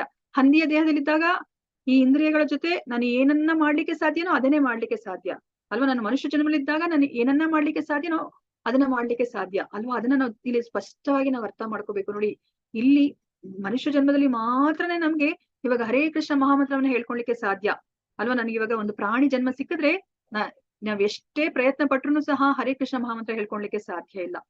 ಅದಕ್ಕೇನೆ ಇಲ್ಲಿ ಕೃಷ್ಣ ಹೇಳ್ತಾ ಇದ್ದಾರೆ, ಸೊ ಇಲ್ಲಿ ಆ ಜೀವಿ ಆ ದೇಹವನ್ನ ಪಡೆದಾಗ ಅವನು ಒಂದೊಂದ್ಸತಿ ಒಂದೊಂದು ತಂಡವನ್ನ ಅವನು ಅನುಭವಿಸ್ತಾನೆ. ನಾನು ಇವಾಗ ಮೀನಿನ ಶರೀರವನ್ನ ಪಡೆದಾಗ ನಾನು ಈಜಲಿಕ್ಕೆ ಸಾಧ್ಯ, ನಾನು ಪಕ್ಷಿಯ ಶರೀರವನ್ನ ಪಡೆದಾಗ ನಾನು ಹಾರಾಡ್ಲಿಕ್ಕೆ ಸಾಧ್ಯ ಅಲ್ವಾ. ಸೊ ಈ ತರ ವಿಶಿಷ್ಟ ತಂಡವನ್ನ ನಾವು ಅನುಭವಿಸ್ಕೊಂತ ನಾವು ಹೋಗ್ತೀವಿ. ಇದಕ್ಕೆ ಕೊನೆ ಅನ್ನೋದೇ ಇಲ್ಲ. ಶ್ರೋತ್ರಂ ಚಕ್ಷುಸ್ಪರ್ಶನಂ ಚ ರಸನಂ ಘ್ರಾಣಮೇವ ಚ ಅಧಿಷ್ಠಾಯ ಮನಶ್ಚಾಯಂ ವಿಷಯಾನುಪಸೇವತೆ. ಜೀವಿಯು ತನ್ನ ದೇಹವನ್ನ ಹೇಗೆ ಬಿಡಬಲ್ಲ, ಪ್ರಕೃತಿಯ ಗುಣಗಳ ಪ್ರಭಾವದಿಂದ ಅವನು ಯಾವ ಬಗೆಯ ದೇಹವನ್ನ ಅನುಭವಿಸುತ್ತಾನೆ, ಇದೆಲ್ಲವನ್ನ ಮೂಢರು ಅರ್ಥ ಮಾಡಿಕೊಳ್ಳಲಾರರು. ಆದರೆ ಜ್ಞಾನದಲ್ಲಿ ಶಿಕ್ಷಣ ಪಡೆದ ಕಣ್ಣುಗಳಿರುವವನು ಇದೆಲ್ಲವನ್ನ ಕಾಣಬಲ್ಲ ಅಂತ ಹೇಳ್ಬಿಟ್ಟು ನೋಡಿ ಕೃಷ್ಣ ಎಷ್ಟು ಚೆನ್ನಾಗಿ ಹೇಳ್ತಾ ಇದಾರೆ ಅಲ್ವಾ. ಇವಾಗ ನೋಡಿ ನಮ್ಗೆ ಅರ್ಥನೇ ಆಗಿರ್ಲಿಲ್ವಲ್ಲ, ನಾವು ಹೇಗೆ ನಾವು ದೇಹವನ್ನ ಬಿಡ್ತೀವಿ, ಇನ್ನೊಂದು ದೇಹವನ್ನ ಹೇಗೆ ಪಡಿತೀವಿ, ನಾವು ಇನ್ನೊಂದು ದೇಹವನ್ನ ಪಡಿಲಿಕ್ಕೆ ಏನ್ ಕಾರಣ ಅಂತಾನು ನಾವ್ ಅರ್ಥ ಮಾಡ್ಕೊಳ್ಲಿಲ್ಲ ಅಲ್ವಾ. ಈಗ ಅದನ್ನೇ ಇಲ್ಲಿ ಕೃಷ್ಣ ಹೇಳ್ತಾರೆ, ಯಾರು ಜ್ಞಾನದಲ್ಲಿ ಶಿಕ್ಷಣವನ್ನ ಪಡೆದಿರ್ತಾರೋ ಅವ್ರು ಮಾತ್ರನೇ ಇದನ್ನ ಅರ್ಥ ಮಾಡ್ಕೊಳ್ಲಿಕ್ಕೆ ಸಾಧ್ಯ, ಮೂಢರು ಅರ್ಥ ಮಾಡ್ಕೊಳ್ಲಿಕ್ಕೆ ಸಾಧ್ಯ ಇಲ್ಲ ಅಲ್ವಾ. ನಮ್ಗೆ ಇವಾಗ ಅರ್ಥ ಆಯ್ತಲ್ವಾ, ನಮ್ಗೆ ಹುಟ್ಟು ಅಂತ ಇದ್ಮೇಲೆ ನಮ್ಗೆ ಸಾವು ಅಂತ ಇದ್ದೇ ಇರುತ್ತೆ. ಸರಿ, ಸಾವಾದ್ಮೇಲೆ ಮತ್ತೆ ಹುಟ್ಟು ಅಂತ ಇದ್ದೇ ಇರುತ್ತೆ. ಮತ್ತೆ ನಮ್ಗೆ ಎಂತಹ ದೇಹ ಸಿಗುತ್ತೆ, ಅದ್ ಯಾವ್ದ್ರ ಮೇಲೆ ಅವಲಂಬಿತವಾಗಿರುತ್ತೆ. ಈಗ ನಮ್ಗೆ ಗೊತ್ತಾಗಿದೆ, ನಾವು ಯಾವ ಗುಣದಲ್ಲಿ ನಾವು ಜೀವನವನ್ನ ಮಾಡ್ತೀವೋ ಅಂತಹದೇ ದೇಹವನ್ನ ನಾವು ಪಡಿತೀವಿ. ಯಾಕೆಂದ್ರೆ ನಮ್ಗೆ ಯಾವ ಗುಣದಲ್ಲಿ ಇದು ನಾವು ಜೀವನವನ್ನ ಮಾಡಿದ್ರೆ ನಮ್ಮ ಸಾಯುವ ಸಮಯದಲ್ಲಿ ಅದೇ ನಮ್ಮ ಸ್ಮರಣೆಗೆ ಬರುತ್ತೆ ಅಲ್ವಾ. ಅದಕ್ಕೆ ನಮ್ಗೆ ಅದಕ್ಕೆ ಅನುಗುಣವಾದ ದೇಹವೇ ನಮ್ಗೆ ಸಿಕ್ಲಿಕ್ಕೆ ಸಾಧ್ಯ ಅಲ್ವಾ. ಇವಾಗ ನೋಡಿ, ನಾವು ಪ್ರಾಣಿಗಳ ತರ ಅಂದ್ರೆ ತಮೋ ಗುಣದಲ್ಲಿ ನಾವು ಜೀವನವನ್ನ ಮಾಡಿದಾಗ ನಾವು ಸಾಯುವ ದಿನ ನಾವು ಕೃಷ್ಣನನ್ನ ಸ್ಮರಣೆ ಮಾಡ್ಕೊಳ್ಲಿಕ್ಕೆ ಸಾಧ್ಯನಾ? ಇಲ್ಲ ಅಲ್ವಾ. ನಮ್ಗೆ ಸ್ಮರಣೆಗೂ ಬರ್ಲಿಕ್ಕೆ ಸಾಧ್ಯ ಇಲ್ಲ. ಅದಕ್ಕೆ ನಮ್ಗೆ ಇವಾಗ ಅಲ್ಲಿ ಪ್ರಾಣಿ ತರನೇ ನಾವು ದೇಹವನ್ನ ತ್ಯಾಗ ಮಾಡೋದ್ರಿಂದ ನಮ್ಗೆ ಪ್ರಾಣಿ ಜನ್ಮವೇ ಸಿಗುತ್ತೆ. ಅದನ್ನೇ ನಮ್ಗೆ ಇಲ್ಲಿ ಕೃಷ್ಣ ಹೇಳ್ತಾ ಇದ್ರೆ, ಯಾರು ಜ್ಞಾನದಲ್ಲಿ ಶಿಕ್ಷಣ ಪಡೆದಿರ್ತಾರೋ ಅವ್ರು ಮಾತ್ರ ಹೇಗೆ ದೇಹ ಹೇಗೆ ಸಾವಾಗುತ್ತೆ, ಸಾವಾದ್ಮೇಲೆ ಆ ಆತ್ಮ ಹೇಗೆ ಇನ್ನೊಂದು ದೇಹಕ್ಕೆ ಹೋಗುತ್ತೆ, ಆ ದೇಹವನ್ನ ಹೇಗೆ ಪಡ್ಕೊಳುತ್ತೆ, ಇದನ್ನ ಜ್ಞಾನವನ್ನ ಹೊಂದಿರೋರು ಮಾತ್ರನೇ ಅರ್ಥ ಮಾಡ್ಕೋತಾರೆ. ಇದನ್ನ ನಮ್ಗೆ ಹೇಗೆ ಪ್ರಭುಪಾದ್ರೆ ಅರ್ಥ ಮಾಡಿಸ್ತಾರೆ ಅಂದ್ರೆ, ನೋಡಿ ಇವಾಗ ನಮ್ಮ ಕಾರ್ ಏನಾದ್ರು ಕೆಟ್ಟ ಹೋಗ್ಬಿಟ್ಟಿದ್ರೆ ನೋಡಿ, ನಾವ್ ಎಷ್ಟು ಅಲ್ಲಿ ನಿಂತ್ಕೊಂಡು ನಾವು ಗಂಟೆಗಟ್ಲೆ ನಿಂತ್ಕೊಂಡ್ರು ಸಹ ನಮ್ಗೆ ಅಲ್ಲಿ ಏನ್ ತೊಂದರೆ ಆಗಿದೆ ಅಂತ ನಮ್ಗೆ ಗೊತ್ತೇ ಆಗೋದಿಲ್ಲ ಅಲ್ವಾ. ಆದ್ರೆ ಮೆಕ್ಯಾನಿಕ್ ಬಂದ್ರೆ ಒಂದು ಕ್ಷಣದಲ್ಲಿ ಅವನು ಅದನ್ನ ಸರಿ ಮಾಡ್ಬಿಡ್ತಾನೆ ಅಲ್ವಾ. ಅವನಿಗೆ ಜ್ಞಾನದ ಕಣ್ಣುಗಳಿಂದ ಅವನು ನೋಡ್ತಾನೆ. ನಾವು ಅದನ್ನೇ ನಾವು ಅವಾಗಿಂದ ನೋಡ್ತಾ ಇದೀವಿ, ಗಂಟೆಗಟ್ಲೆಯಿಂದ ನೋಡ್ತಾ ಇದೀವಿ, ಆದ್ರೆ ನಮ್ಗೆ ಏನು ಅರ್ಥ ಆಗ್ತಿಲ್ಲ ಅಲ್ಲ. ನೋಡಿ, ನಾವು ಅದೇ ತರ ನಾವು ಇಷ್ಟು ಕೋಟ್ಯಾಂತರ ಜನ್ಮಗಳಿಂದ ನಾವು ಜೀವನ ಮಾಡ್ಕೊಂತ ಬರ್ತಾನೆ ಇದೀವಿ, ಮಾಡಿದನ್ನೇ ಮಾಡ್ತಾ ಇದೀವಿ, ನಮ್ಗೆ ಯಾರಿಗೂ ಅರ್ಥ ಆಗ್ತಾ ಇಲ್ಲ ಅಲ್ವಾ. ನಾವು ಜ್ಞಾನವನ್ನ ಪಡ್ಕೊಂಡ್ರೆ ಅಷ್ಟೇ ನಾವ್ ಏನ್ ಮಾಡ್ತಾ ಇದೀವಿ ಅಂತ ಹೇಳ್ಬಿಟ್ಟು ಅರ್ಥ ಆಗೋದು. ಇಲ್ಲಿ ನಮ್ಗೆ ಒಂದು ಚಿಕ್ಕದೊಂದು ಪ್ರಸಂಗವನ್ನ ಹೇಳ್ತಾ ಇದ್ರೆ, ಇಲ್ಲಿ ಏನಂತಂದ್ರೆ, ನಮ್ಗೆ ಗೊತ್ತಿದ್ರಲ್ವಾ ನಾರದ ಮುನಿ, ನಾವು ಇದಕ್ಕಿಂತ ಮುಂಚೆ ರತ್ನಾಕರನನ್ನು ನೋಡಿದಿವಿ ಅಲ್ವಾ. ರತ್ನಾಕರನನ್ನ ಹೇಗೆ ಅವರು ವಾಲ್ಮೀಕಿಯನ್ನಾಗಿ ಮಾಡ್ತಾರೆ ನಾರದರು ಅಂತ ನಾವು ನೋಡಿದೀವಿ. ಅದೇ ತರ ಇಲ್ಲಿ ಇನ್ನ ಒಂದು ಪ್ರಸಂಗ, ನಾರದರು ಇದೇ ತರನೇ ಸಂಚಾರ ಮಾಡ್ಕೊಂತಾ ಇರ್ಬೇಕಾದ್ರೆ ಅವ್ರು ಕಾಡಿನ ಮೂಲಕ ನಡ್ಕೊಂಡು ಹೋಗ್ಬೇಕಾದ್ರೆ ಒಬ್ಬ ಬೇಟೆಗಾರನನ್ನ ಭೇಟಿ ಆಗ್ತಾರೆ. ಅವ್ರು ಎಂತಹ ಬೇಟೆಗಾರ ಅಂತಂದ್ರೆ ಅವನು ಮೃಗಾರಿ. ಅವನು ಆ ಪ್ರಾಣಿಯನ್ನ ಭೇಟಿ ಆಡಿದಾಗ ಪೂರ್ತಿಯಾಗಿ ಕೊಲ್ಲೋದಿಲ್ಲ, ಅರ್ಧ ಕೊಲ್ತಾನೆ. ಆ ಪ್ರಾಣಿಗಳು ವಿಲವಿಲ ಅಂತ ಒದ್ದಾಡ್ತಾ ಇರುತ್ತೆ. ಅವನು ಅದನ್ನ ನೋಡಿ ಅವನು ಖುಷಿ ಪಡ್ತಾ ಇರ್ತಾನೆ, ಆ ಪ್ರಾಣಿಗಳು ವಿಲವಿಲ ಒದ್ದಾಡೋದನ್ನ. ಇದೇ ದಾರಿಯಲ್ಲಿ ನಾರದ ನಡ್ಕೊಂಡ್ ಬಂದಾಗ ಅವ್ರಿಗೆ ಈ ತರ ಪ್ರಾಣಿಗಳು ವಿಲವಿಲ ಒದ್ದಾಡೋದನ್ನ ನೋಡಿದಾಗ ಅವ್ರಿಗೆ ತುಂಬಾ ದುಃಖ ಆಗುತ್ತೆ. ಯಾರಪ್ಪ ಈ ತರ ಈ ಪ್ರಾಣಿಯನ್ನ ಭೇಟಿ ಆಡಿದಾರೆ ಅಂತ ಹೇಳ್ಬಿಟ್ಟು ಅವರು ಹಾಗೆ ನಡ್ಕೊಂಡ್ ಬರ್ತಾ ಇರ್ಬೇಕಾದ್ರೆ ಮೃಗಾರಿಯನ್ನ ಭೇಟಿ ಮಾಡ್ತಾರೆ. ಮೃಗಾರಿಯನ್ನ ಭೇಟಿ ಮಾಡಿದಾಗ, ಏನ್ ಮಾಡ್ತಾ ಇದೀಯ ನೀನು, ಆ ಪ್ರಾಣಿಯನ್ನ ನೀನು ಕೊಲ್ಬೇಕಂತಂದ್ರೆ ಅದನ್ನ ತಕ್ಷಣಕ್ಕೆ ಸಾಯೋ ತರ ನೀನ್ ಕೊಲ್ಬೇಕಲ್ಲ, ಯಾಕೆ ಈ ತರ ಮಾಡ್ತಾ ಇದೀಯಾ, ಅರ್ಧ ಕೊಲ್ತಾ ಇದೀಯ ಅಂತಂದ್ರೆ, ನನಗೆ ಗೊತ್ತಿಲ್ಲ, ನನಗೆ ನಮ್ಮ ತಂದೆ ಹೇಳ್ಕೊಟ್ಟಿರೋದು ಒಂದೇ ಒಂದು ವಿದ್ಯೆ ಇದೊಂದೇನೆ, ನನಗೆ ಇದು ಬಿಟ್ರೆ ನನಗೆ ಜೀವನ ಮಾರ್ಗಕ್ಕೆ ಯಾವ್ದು ಇಲ್ಲ ಅಂತ ಹೇಳಿದಾಗ, ಸರಿ ನೀನ್ ಒಂದ್ ಕೆಲಸ ಮಾಡು, ಈ ಬಿಲ್ಲು ಬಾಣವನ್ನ ನೀನ್ ಈಗ್ಲೇ ಮುರಿದು ಹಾಕು, ನಾನು ನಿನಗೆ ನಿನ್ನ ಸಂಸಾರಕ್ಕೆ ಏನೆಲ್ಲ ಅಗತ್ಯಗಳು ಬೇಕೋ ಅದನ್ನ ನಾನು ಒದಗಿಸಿ ಕೊಡ್ತೀನಿ. ನೀನ್ ಏನ್ ಮಾಡು ಅಂತಂದ್ರೆ, ಈಗ್ಲೇನೆ ನೀನು ಈ ಹಿಂಸಾ ವೃತ್ತಿಯನ್ನ ನೀನು ತ್ಯಜಿಸಿ, ನೀನು ಈ ಊರಿನ ಹೊರಗಡೆ ಒಂದು ಗುಡಿಸಲನ್ನ ಕಟ್ಕೊಂಡು ನೀನು ಹರೇ ಕೃಷ್ಣ ಮಂತ್ರವನ್ನ ಜಪ ಮಾಡ್ತಾ ನೀನು ಮತ್ತೆ ನಿನ್ನ ಪತ್ನಿ ಅಲ್ಲಿ ಜಪವನ್ನ ಮಾಡಿ, ನೀವು ಭಕ್ತಿ ಸೇವೆಯನ್ನ ಮಾಡಿ, ಭಗವಂತನಿಗೆ ತುಳಸಿಯನ್ನ ನೀವು ನೆಟ್ಟು ಅದಕ್ಕೆ ಪ್ರದಕ್ಷಿಣೆ ಮಾಡಿ ಅದ್ರ ಮುಂದೆ ಕುತ್ಕೊಂಡು ನೀವು ಹರೇ ಕೃಷ್ಣ ಮಹಾಮಂತ್ರವನ್ನ ಹೇಳಿ, ನಾನು ನಿನ್ಗೆ ಬೇಕಾಗಿರೋದನ್ನೆಲ್ಲ ಒದಗಿಸಿ ಕೊಡ್ತೀನಿ ಅಂತ ಹೇಳಿದಾಗ ನೋಡಿ, ಅವನು ನಾರದರ ಮಾತಿಗೆ ಅವರು ಒಪ್ಪಿಗೆನ ಕೊಡ್ತಾರೆ. ಯಾಕಂದ್ರೆ ಅವ್ರು ಶುದ್ಧ ಭಕ್ತ ಅಲ್ವಾ. ಏನನ್ನೋ ಹೇಳೋದ್ ಬೇಕಾಗಿಲ್ಲ, ಅವ್ರು ಏನೇ ಹೇಳಿದ್ರು ಸಹ ಅದನ್ನ ಕೇಳ್ದವ್ರಿಗೆ ಮಾಡ್ಬೇಕು ಅಂತ ಅನ್ಸುತ್ತೆ ಅಲ್ವಾ. ಇವಾಗ ಅದೇ ತರನೇ ಇವಾಗ ನಮ್ಮ ಇಸ್ಕಾನ್ ನಲ್ಲೂ ಅಷ್ಟೇ, ಇವಾಗ ಗುರುಗಳು ಯಾರಿದ್ದಾರೆ ಅವ್ರೆಲ್ಲರೂ ಹರೇ ಕೃಷ್ಣ ಮಹಾಮಂತ್ರ ಹೇಳಿ ಅಂತಂದ್ರೆ ಎಲ್ಲರಿಗೂ ಹೇಳ್ಬೇಕು ಅಂತ ಅನ್ಸುತ್ತೆ ಅಲ್ವಾ. ಇವಾಗ ನಾವೆಲ್ಲ ಅಷ್ಟು ಪರಿಶುದ್ಧರಾಗಿಲ್ಲ, ಅದಕ್ಕೆ ಎಷ್ಟು ಬಾರಿ ನಾವು ಬಣ್ಣದ ಮಾತುಗಳಿಂದ ನೀವು ಹೇಳಿ ಹಿಂಗ್ ಮಾಡಿ ಅಂದ್ರೂ ಎಲ್ಲರಿಗೂ ಹರೇ ಕೃಷ್ಣ ಮಹಾಮಂತ್ರ ಹೇಳ್ಕೋಬೇಕು ಅಂತ ಅನ್ನಿಸ್ತಿಲ್ಲ. ಆದ್ರೆ ನೋಡಿ, ಶುದ್ಧ ಭಕ್ತರು ಏನಾದ್ರೂ ಒಂದು ಚಿಕ್ಕ ವಿಷಯವನ್ನ ಹೇಳಿದ್ರು ಅವ್ರಿಗೆ ಮನಸ್ಸಿಗೆ ತಟ್ಟುತ್ತೆ. ಅದು ಆ ಮಾತುಗಳಿಗೆ ಅಷ್ಟು ಶಕ್ತಿ ಇರುತ್ತೆ. ಅದಕ್ಕೆ ನೋಡಿ, ಅವನು ಆವಾಗ್ಲೇನೆ ಬಿಲ್ಲು ಬಾಣವನ್ನ ಮುರಿದು ಹಾಕಿ ಅವನು ಆಶ್ರಮವನ್ನ ಕಟ್ಕೊಂಡು ತನ್ನ ಹೆಂಡತಿಯ ಜೊತೆ ಸಂಸಾರ ಮಾಡ್ತಿರ್ತಾರೆ. ಈ ವಿಷಯ ಎಲ್ಲ ಊರಿನ ಜನಗಳಿಗೆಲ್ಲ ಗೊತ್ತಾಗುತ್ತೆ. ಎಲ್ಲರೂ ಇದೇನಿದು ಮೃಗಾರಿನ ಅಂತಹ ಕ್ರೂರಿ, ಅವನು ಇವಾಗ ಊರ ಹೊರಗಡೆ ಅಂತಹ ವೃತ್ತಿಯನ್ನ ಬಿಟ್ಟು ಅವನು ಭಕ್ತನಾಗಿದ್ದಾನ ಅಂತ ಹೇಳ್ಬಿಟ್ಟು ಎಲ್ಲರೂ ಅವನನ್ನ ನೋಡ್ಲಿಕ್ಕೆ ಬರ್ತಾರಂತೆ. ಯಾರನ್ನಾದ್ರೂ ನೋಡ್ಲಿಕ್ಕೆ ಹೋದಾಗ ಬರೀ ಕೈಯಲ್ಲಿ ಹೋಗೋದಿಲ್ವಲ್ಲ, ಎಲ್ಲವನ್ನ ಒಬ್ಬೊಬ್ರೊಂದನ್ನ ತಗೊಂಡ್ ಹೋಗ್ತಾರಂತೆ. ಎಷ್ಟು ತಗೊಂಡ್ ಹೋಗ್ತಾರೆ ಅಂತಂದ್ರೆ ಅವನಿಗೆ ಒಂದು ದಿನಕ್ಕೆ ಅಗತ್ಯವಾಗಿರೋದಕ್ಕಿಂತ ಹೆಚ್ಚಾಗಿ ತಗೊಂಡ್ ಬರ್ತಿರ್ತಾರಂತೆ. ಅವ್ರಿಗೆ ಆಶ್ಚರ್ಯ ಆಗುತ್ತೆ, ಇದೇನಿದ್ರು ನಾರದ್ರು ಇಷ್ಟೊಂದು ಕಳಿಸ್ತಾ ಇದಾರೆ ನನಗೆ, ನನ್ನ ಅಗತ್ಯಕ್ಕಿಂತ ಜಾಸ್ತಿ ಅಂತ ಹೇಳ್ಬಿಟ್ಟು ಅವ್ರು ಯೋಚನೆ ಮಾಡ್ತಾರಂತೆ. ಇದೇ ತರ 1 ವರ್ಷ ಕಳಿಯುತ್ತಂತೆ. ಅದಾದ್ಮೇಲೆ ನಾರದ ತನ್ನ ಸ್ನೇಹಿತ ಪರ್ವತ ಮುನಿ ಜೊತೆ ಅದೇ ಕಾಡಿನ ಮಾರ್ಗದಲ್ಲಿ ಬರ್ಬೇಕಾದ್ರೆ ಅವ್ರಿಗೆ ಜ್ಞಾಪಕ ಬರುತ್ತಂತೆ, ಓ ಇಲ್ಲೇ ಅಲ್ವ ಮೃಗಾರಿ ಇರೋದು, ಅವನ ಭೇಟಿ ಆಗೋಣಂತೆ, ಅವ್ನು ಹೇಗಿದ್ದಾನೆ ಅಂತ ಹೇಳ್ಬಿಟ್ಟು ಆ ಮೃಗಾರಿ ಅನ್ನ ಭೇಟಿ ಆಗ್ಲಿಕ್ಕೆ ನಾರದ ಮತ್ತೆ ಪರ್ವತ ಮುನಿ ಇಬ್ರು ಸಹ ಅವನ ಆಶ್ರಮದ ಕಡೆಗೆ ಬರ್ಲಿಕ್ಕೆ ಅವರು ಶುರು ಮಾಡ್ತಾರೆ. ನಡ್ಕೊಂಡ್ ಬರ್ತಾ ಇರ್ಬೇಕಾದ್ರೆ ಮೃಗಾರಿಗೆ ದೂರದೇನೆ ಕಾಣುತ್ತೆ, ಓ ನನ್ನ ಗುರುದೇವ ಬರ್ತಾ ಇದ್ರೆ ಅಂತ ಅವ್ನಿಗೆ ತುಂಬಾ ಸಂತೋಷ ಆಗುತ್ತೆ. ಅವನು ಓಡಾಡ್ಕೊಂಡ್ ಬರ್ತಾನೆ. ಓಡಾಡ್ಕೊಂಡ್ ಬರ್ಬೇಕಾದ್ರೆ ಅವನು ಅಂಕುಡೊಂಕಾಗಿ ಬರ್ತಾ ಇರ್ತಾನೆ, ಸರಿಯಾಗಿ ನಡ್ಕೊಂಡ್ ಬರೋದಿಲ್ಲ. ಆಮೇಲೆ ಗುರುಗಳಿಗೆ ಅವ್ನು ನಮಸ್ಕಾರ ಮಾಡ್ಬೇಕಾದ್ರೂ ಅಷ್ಟೇ, ಅಲ್ಲಿ ಇರುವೆಗಳಿರುತ್ತೆ, ಅದನ್ನೆಲ್ಲ ಅವನು ತನ್ನ ಹೆಗಲ ಮೇಲೆ ಹಾಕೊಂಡ್ರು ಬಟ್ಟೆಯಿಂದ ಅದನ್ನ ಹೊರಗಡೆ ಅಂದ್ರೆ ಸ್ವಲ್ಪ ದೂರ ಮಾಡ್ಬಿಟ್ಟು ಅವನು ನಮಸ್ಕಾರ ಮಾಡ್ತಾನೆ. ಅವಾಗ ನಾರದ್ರು ಕೇಳ್ತಾರೆ, ಯಾಕೆ ನೀನ್ ಆತರ ನಡ್ಕೊಂಡ್ ಬರ್ತಾ ಇದ್ದೆ ಅಂಕುಡೊಂಕಾಗಿ ಅಂತಂದ್ರೆ, ಅಯ್ಯೋ ಗುರುಗಳೇ, ನಾನ್ ನಡಿಬೇಕಾದ್ರೆ ಅಲ್ಲಿ ಇರುವೆಗಳು ಇರ್ತಿತ್ತಲ್ಲ, ಆ ಇರುವೆಗಳನ್ನ ಸಾಯಿಸ್ಬಿಡ್ತೀನಿ, ಇರುವೆಗಳ ಮೇಲೆ ಕಾಲಿಟ್ಬಿಡ್ತೀನಿ ಅಂತ ಹೇಳ್ಬಿಟ್ಟು ನಾನು ಅದಕ್ಕೆ ಅದನ್ನ ನಾನು ಎಗ್ರಿ ಬರ್ತಾ ಇದ್ದೆ ಅಂತ ಹೇಳ್ಬಿಟ್ಟು ಅವ್ರು ಹೇಳ್ತಾರಂತೆ. ಆಗ ನಾರದ್ರಿಗೆ ತುಂಬಾ ಸಂತೋಷ ಆಗತ್ತಂತೆ. ನೋಡಿ ಮೃಗಾರಿ ಎಂತವನು, ಅವನು ಹೇಗೆ ಭೇಟಿ ಆಡ್ತಿದ್ದ, ನಾವು ನೋಡಿದ್ವಿ ಅಲ್ವಾ, ಅಂತಹ ದೊಡ್ಡ ಮೃಗಗಳನ್ನ ಅವನು ಅರ್ಧಬರ್ಧ ಸಾಯಿಸ್ತಾ ಇದ್ದ, ಅದನ್ನ ವಿಲಕ್ಷಣ ಸಂತೋಷವನ್ನ ಅನುಭವಿಸ್ತಾ ಇದ್ದ. ಅಂತಹ ಮೃಗಾರಿ ಈಗ ಹರಿನಾಮ ಹರಿ ಕೃಷ್ಣ ಮಹಾಮಂತ್ರವನ್ನ ಹೇಳ್ಕೊಳೋದ್ರಿಂದ ಅವನಿಗೆ ಎಷ್ಟು ಆತ್ಮ ಸಾಕ್ಷಾತ್ಕಾರ ಆಯ್ತು ಅಂದ್ರೆ ಆ ಚಿಕ್ಕ ಇರುವೆಗೂ ಸಹ ಅವನಿಗೆ ತೊಂದರೆ ಕೊಡ್ಲಿಕ್ಕೆ ಇಷ್ಟ ಆಗ್ತಾ ಇಲ್ಲ. ನೋಡಿ, ಇದು ಹರಿನಾಮ ಮತ್ತೆ ಶುದ್ಧ ಭಕ್ತರ ಸಂಪರ್ಕದಿಂದ ಆಗುವಂತಹ ಪರಿಣಾಮಗಳು. ಸೊ ಕೊನೆಗೆ ಪರ್ವತ ಮುನಿಗೆ ತುಂಬಾ ಸಂತೋಷ ಆಗುತ್ತಂತೆ. ನಾರದರಿಗೆ ನಾರದರನ್ನ ಅವ್ರು ಕೊಂಡಾಡ್ತಾರಂತೆ, ನಿನ್ ಕೈಲಿ ಮಾತ್ರನೇ ಸಾಧ್ಯ ಇಂತಹ ಮಾರ್ಪಾಡನ್ನ ಯಾರಿಂದನಾದ್ರೂ ತರಿಸ್ಬೇಕು ಅಂತಂತಂದ್ರೆ ಅದು ನಿಮ್ಮ ಕೈಯಿಂದ ಮಾತ್ರನೇ ಸಾಧ್ಯ ಅಂತ ಹೇಳ್ಬಿಟ್ಟು ಹೇಳ್ತಾರಂತೆ. ಸೊ ಅದಕ್ಕೆ ಇಲ್ಲಿ ಕೃಷ್ಣ ಏನ್ ಹೇಳ್ತಾರೆ ನೋಡೋಣ. ಯತಂತೋ ಯೋಗಿನಶ್ಚೈನಂ ಪಶ್ಯಂತ್ಯಾತ್ಮ ವ್ಯವಸ್ಥಿತಂ ಯತಂತೋಪ್ಯಕೃತ ಆತ್ಮಾನೋ ನೈನಂ ಪಶ್ಯಂತ್ಯ ಚೇತಸಃ. ಆತ್ಮ ಸಾಕ್ಷಾತ್ಕಾರದಲ್ಲಿ ನೆಲೆಯಾಗಿದ್ದು ಪ್ರಯತ್ನ ಪಡುತ್ತಿರುವ ಆಧ್ಯಾತ್ಮಿಕವಾದಿಗಳು ಇದೆಲ್ಲವನ್ನ ಸ್ಪಷ್ಟವಾಗಿ ಕಾಣಬಲ್ಲರು. ಆದರೆ ಯಾರ ಮನಸ್ಸು ಬೆಳೆದಿಲ್ಲವೋ ಮತ್ತು ಯಾರು ಆತ್ಮ ಸಾಕ್ಷಾತ್ಕಾರದಲ್ಲಿ ನೆಲೆಯನ್ನ ಪಡೆದಿಲ್ಲವೋ ಅವರು ಪ್ರಯತ್ನ ಪಟ್ಟರು ಏನಾಗುತ್ತಿದೆ ಎನ್ನುವುದನ್ನ ಕಾಣಲಾರರು ಅಂತ ಹೇಳ್ತಾರೆ. ನೋಡಿ, ಅದಕ್ಕೆ ನೋಡಿ, ಇವಾಗ ಆ ಮೃಗಾರಿ ಅವ್ನಿಗೆ ಯಾವಾಗ ಆತ್ಮ ಸಾಕ್ಷಾತ್ಕಾರ ಆಯ್ತೋ ಒಂದು ಚಿಕ್ಕ ಇರುವೆಯನ್ನು ಸಹ ಅದಕ್ಕೆ ತೊಂದರೆಯನ್ನ ಕೊಡ್ಲಿಕ್ಕೆ ಅವನಿಗೆ ಇಷ್ಟ ಆಗ್ತಾ ಇಲ್ಲ ಅಲ್ವಾ. ಇವಾಗ ನಮ್ಗೂ ಸಹ ಯಾವಾಗ ಆ ಆತ್ಮ ಸಾಕ್ಷಾತ್ಕಾರ ಆಗುತ್ತೆ ಅವಾಗ ನಾವು ಒಂದು ಚಿಕ್ಕ ಇರುವೆಗೂ ಸಹ ತೊಂದರೆಯನ್ನ ಕೊಡೋದಕ್ಕೆ ನಾವು ಯೋಚನೆ ಮಾಡ್ತೀವಿ. ಅಯ್ಯೋ, ಇದನ್ನು ಸಹ ಒಂದು ಆತ್ಮವೇ ಅಲ್ವಾ, ಅದು ಯಾವುದೋ ಒಂದು ಕರ್ಮದಿಂದ ಅದು ಇಂತಹ ದೇಹವನ್ನ ಅದು ಪಡೆದಿದೆ. ಯಾಕಂದ್ರೆ ನಾವು ಸಹ ಆ ಇರುವೆ ಆಗಿದ್ವಿ ಅಲ್ವಾ.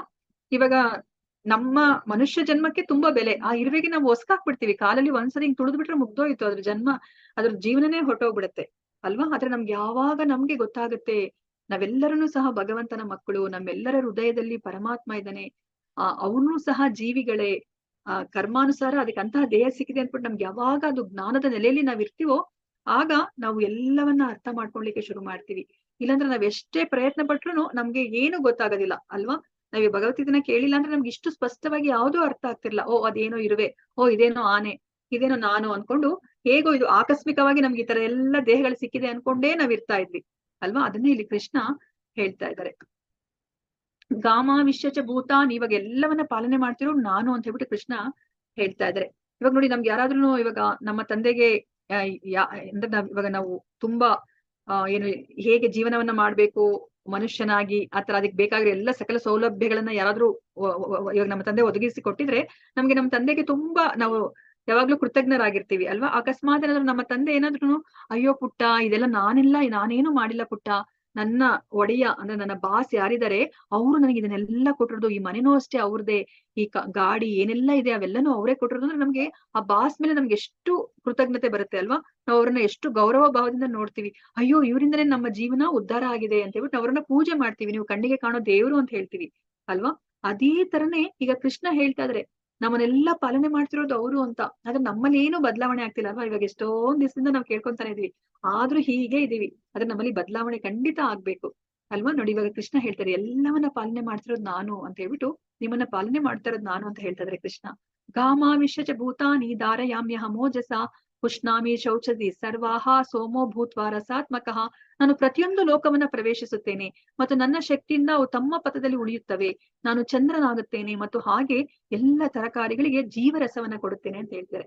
ನೋಡಿ ಇವಾಗ ನಾವು ಎಷ್ಟೊಂದು ಲೋಕಗಳನ್ನ ನೋಡ್ತಾ ಇದೀವಿ, 14 ಲೋಕಗಳನ್ನ ನೋಡ್ತಾ ಇದೀವಿ ನಾವು. ಚಂದ್ರ ಸೂರ್ಯ ಅಂತ ಹೇಳ್ಬಿಟ್ಟು ಎಷ್ಟೊಂದು ಗ್ರಹಗಳನ್ನೆಲ್ಲ ನಾವು ನೋಡ್ತಾ ಇದೀವಿ, ನಕ್ಷತ್ರಗಳನ್ನ ನಾವು ನೋಡ್ತಾ ಇದೀವಿ ಅಲ್ವಾ. ಇವೆಲ್ಲನೂ ಸಹ ಅವರವರ ಪಥದಲ್ಲಿ ಎಷ್ಟು ಚೆನ್ನಾಗಿ ತಿರುಗ್ತಾ ಇದೆ ಅಲ್ವಾ. ಇದೆಲ್ಲನೂ ಸಹ ತಮ್ಮ ತಮ್ಮ ಪಥದಲ್ಲಿ ಇರ್ಲಿಕ್ಕೆ ಸಾಧ್ಯ. ಯಾಕೆ ಅಂತಂದ್ರೆ ಆ ಪ್ರತಿಯೊಂದು ಲೋಕ ಸೃಷ್ಟಿಯಾಗಿದ ತಕ್ಷಣ ಭಗವಂತ ಅದ್ರೊಳಗಡೆ ಹೋಗ್ತಾರೆ. ಅವರು ಸೂಪರ್ ಸೋಲ್ ಅಂದ್ರೆ ಅವರು ಪರಮಾತ್ಮನಾಗಿ ಎಲ್ಲ ಒಂದು ಲೋಕದೊಳಗಡೆ ಪ್ರವೇಶ ಮಾಡಿದಕ್ಕೇನೆ ಅವೆಲ್ಲನೂ ಸಹ ತಮ್ಮ ತಮ್ಮ ಪಥದಲ್ಲಿ ತಿರುಗೋ ತರ ಆಗುತ್ತೆ. ಅಲ್ಲಿ ಒಂದು ಏನು ಜೀವನ ಮಾಡ್ಲಿಕ್ಕೆ ಅಲ್ಲಿ ಎಲ್ಲ ವಾತಾವರಣನೂ ಬರ್ಲಿಕ್ಕೆ ಸಾಧ್ಯ ಅಲ್ವಾ. ಇದಕ್ಕಿಂತ ಮುಂಚೆ ನಾನು ಎಷ್ಟೊಂದ್ಸತಿ ಹೇಳಿರೋ ಹಾಗೆ ನಾವು ಒಂದು ಮನೆಯನ್ನ ಕಟ್ಬೋದು ಅಲ್ವಾ. ಆ ಮನೆಯ ಒಳಗಡೆ ನಾವು ಗೃಹ ಪ್ರವೇಶ ಮಾಡಿದ್ರೆ ಅಷ್ಟೇನೆ ಅಲ್ಲಿ ಚಟುವಟಿಕೆಗಳು ಶುರುವಾಗುತ್ತೆ. ಅದೇ ತರನೇ ಈ ಲೋಕಗಳ ಪ್ರತಿಯೊಂದು ಲೋಕವು ಸೃಷ್ಟಿಯಾಗಿದ ತಕ್ಷಣನೇ ಅದ್ರೊಳಗಡೆ ಪರಮಾತ್ಮ ಅವರು ಹೋಗ್ತಾರೆ. ಅವಾಗಲೇ ಅಷ್ಟೇನೆ ಅದು ಸರಿಯಾದ ಪಥದಲ್ಲಿ ಇರ್ಲಿಕ್ಕೆ ಸಾಧ್ಯ ಆಗುತ್ತೆ. ಅದನ್ನ ಇಲ್ಲಿ ಕೃಷ್ಣ ಹೇಳ್ತಾ ಇದಾರೆ ನೋಡಿ. ಅವರು ಚಂದ್ರನಾಗ್ತೀನಿ ಅಂತ ಹೇಳ್ತಾ ಇದಾರೆ.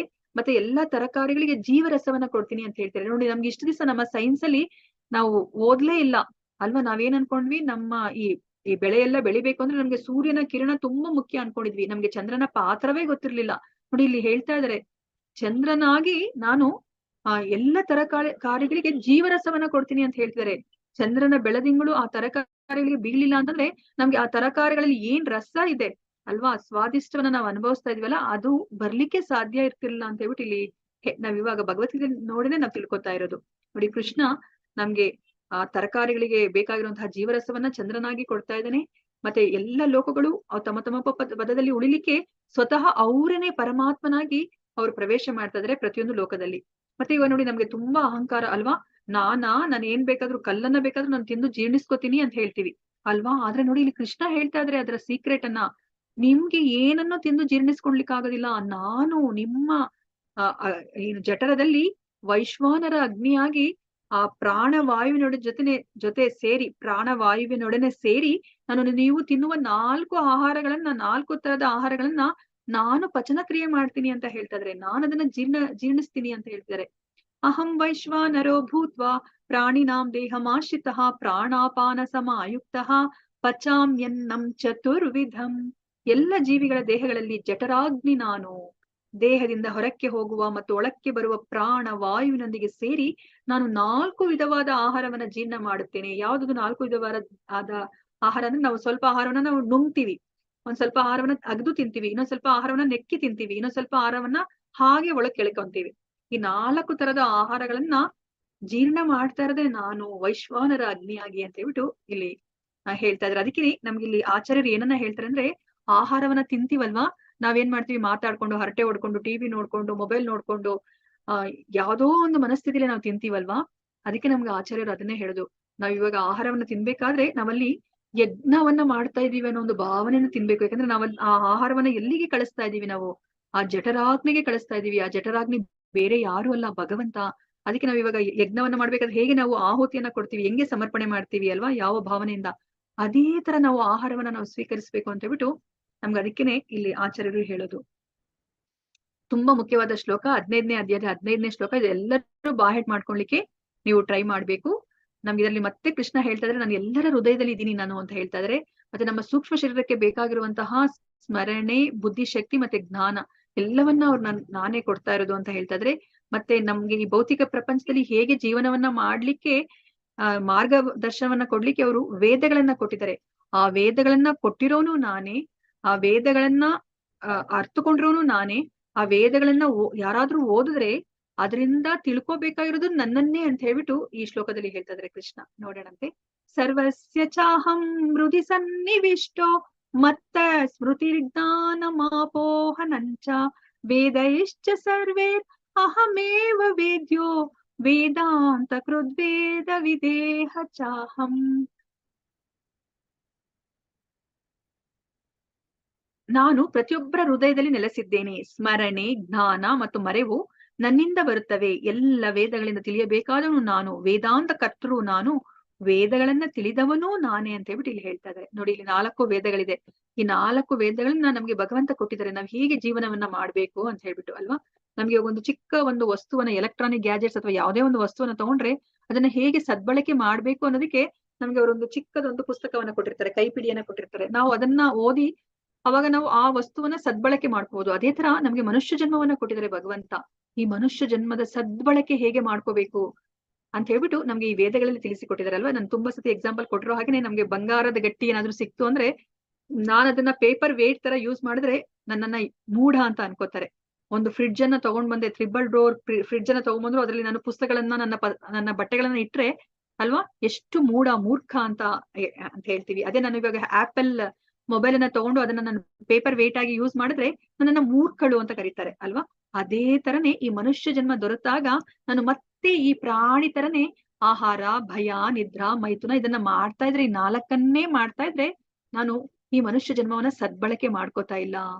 ಇದನ್ನ ನಾನು ಎಷ್ಟು ಸತಿ ಮಾಡಿ ಆಗಿದೆ. ಆ 80 ಲಕ್ಷ ಜೀವರಾಶಿಗಳಲ್ಲಿ ನಾನು ಅದನ್ನೇ ಮಾಡಿರೋದನ್ನು. ಮತ್ತೆ ಈ ಅಮೂಲ್ಯವಾದ ಮಾನವ ಜನ್ಮ ಸಿಕ್ತಾಗ್ಲೂ ಆಹಾರ, ಭಯ, ನಿದ್ರಾ, ಮೈಥುನ ಈ 4 ಮಾಡ್ತಿದ್ರೆ ನಾನು ಈ ಮಾನವ ಜನ್ಮವನ್ನ ಹೇಗೆ ಬಳಕೆ ಮಾಡ್ಕೋಬೇಕು, ಸದ್ಬಳಕೆ ಅದನ್ನ ಮಾಡ್ಕೋತಾ ಇಲ್ಲ.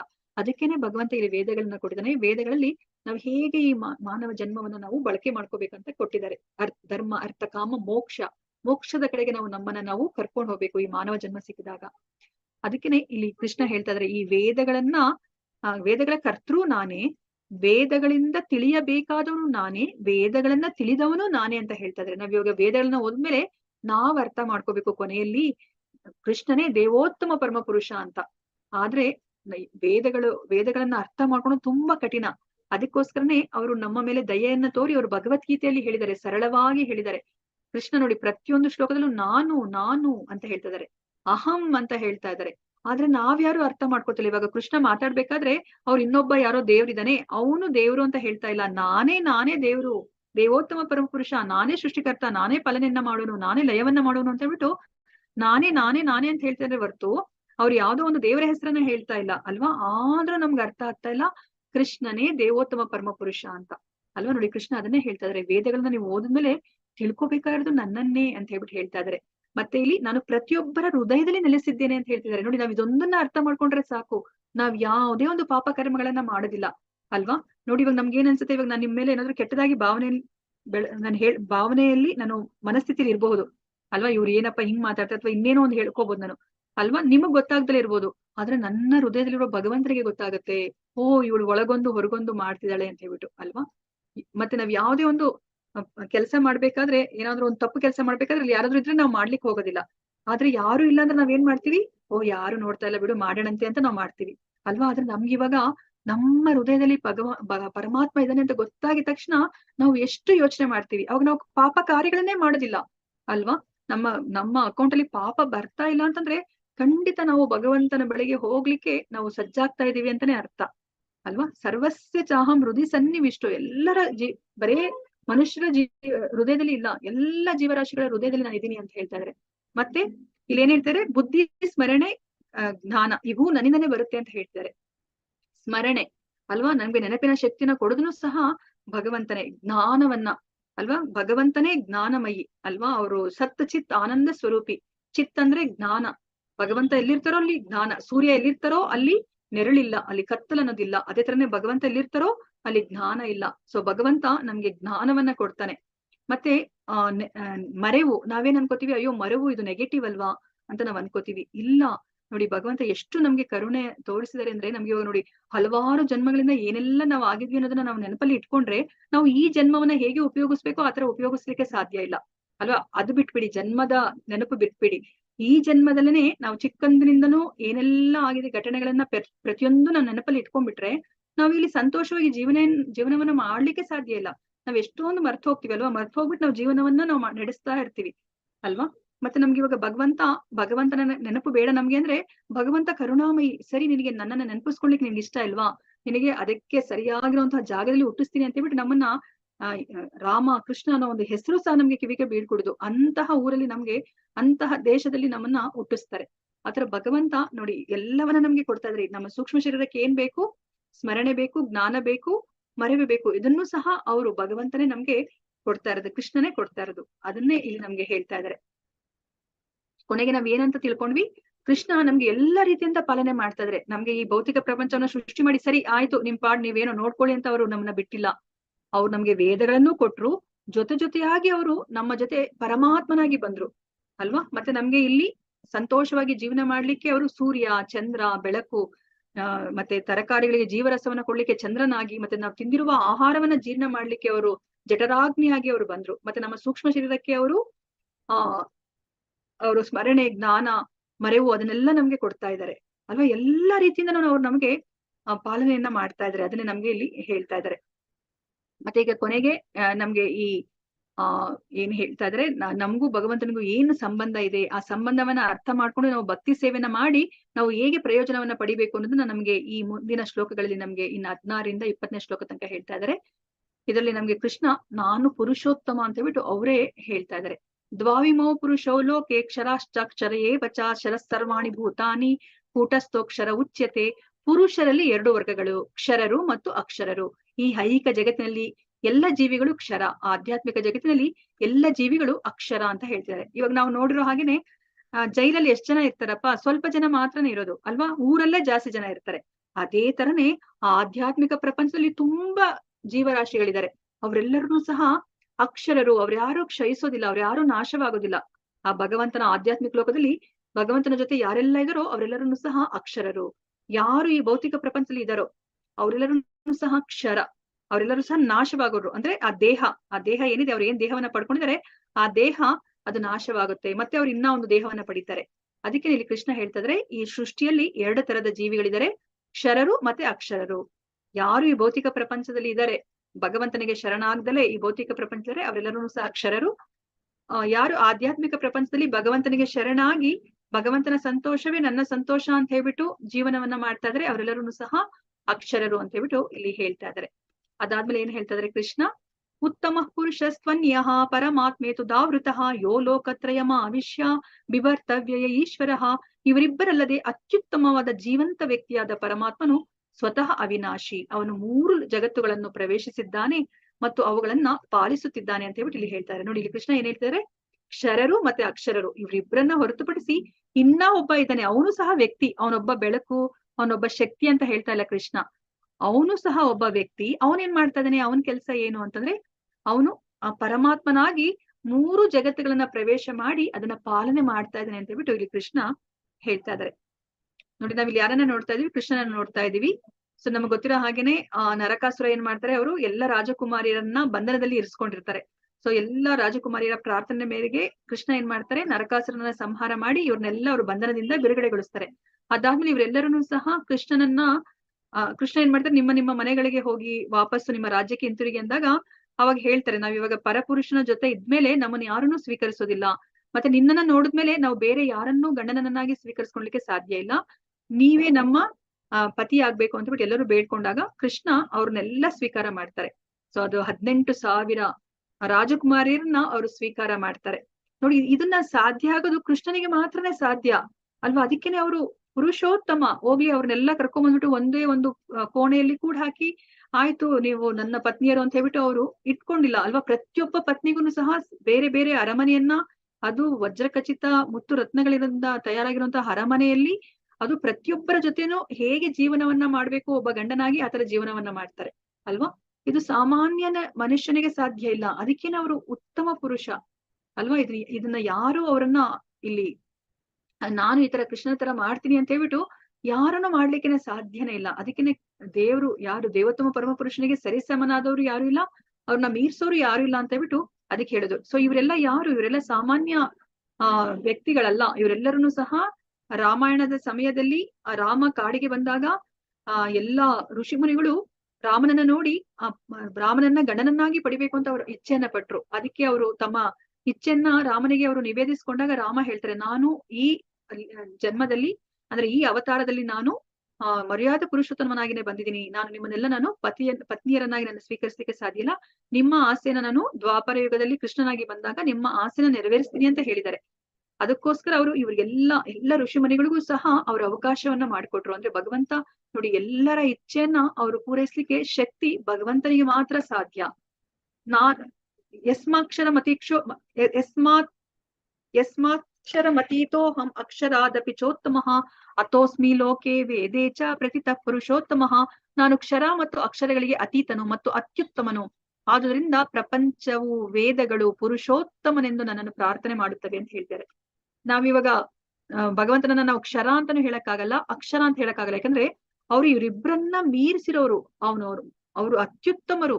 ಈ ಯಾರೆಲ್ಲ ಪುರುಷರಿದ್ದಾರೆ ಅವರೆಲ್ಲರಿಗಿನ್ನ ಅವ್ರು ಅತ್ಯುತ್ತಮನು. ಅದಕ್ಕೆ ಅವ್ರನ್ನ ಪುರುಷೋತ್ತಮ ಅಂತ ಬಿಟ್ಟು ಕರೆಯೋದು.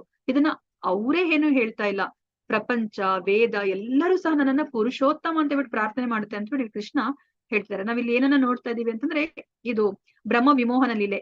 ಇವಾಗ ನಮಗ್ ಗೊತ್ತಿರೋ ಹಾಗೇನೆ ಬ್ರಹ್ಮ ಕೃಷ್ಣನ ಭಕ್ತ ಅಲ್ವಾ. ಆದ್ರೂ ಸಹ ಬ್ರಹ್ಮ ಕೃಷ್ಣ ಅವರು ಆ ಗೋಲೋಕ ಭೂಮಿಗೆ ಬಂದಾಗ ದ್ವಾಪರ ಯುಗದಲ್ಲಿ ಆ ವೃಂದಾವನದಲ್ಲಿ ಅವರು ಒಂದು ಚಿಕ್ಕ ಚಡ್ಡಿಯನ್ನ ಹಾಕೊಂಡು ಎಲ್ಲಾ ಕಡೆ ಓಡಾಡ್ತಿರೋದನ್ನ ನೋಡಿ ಅವ್ರಿಗೊಂದು ಕ್ಷಣ ಆಶ್ಚರ್ಯ ಆಗುತ್ತೆ.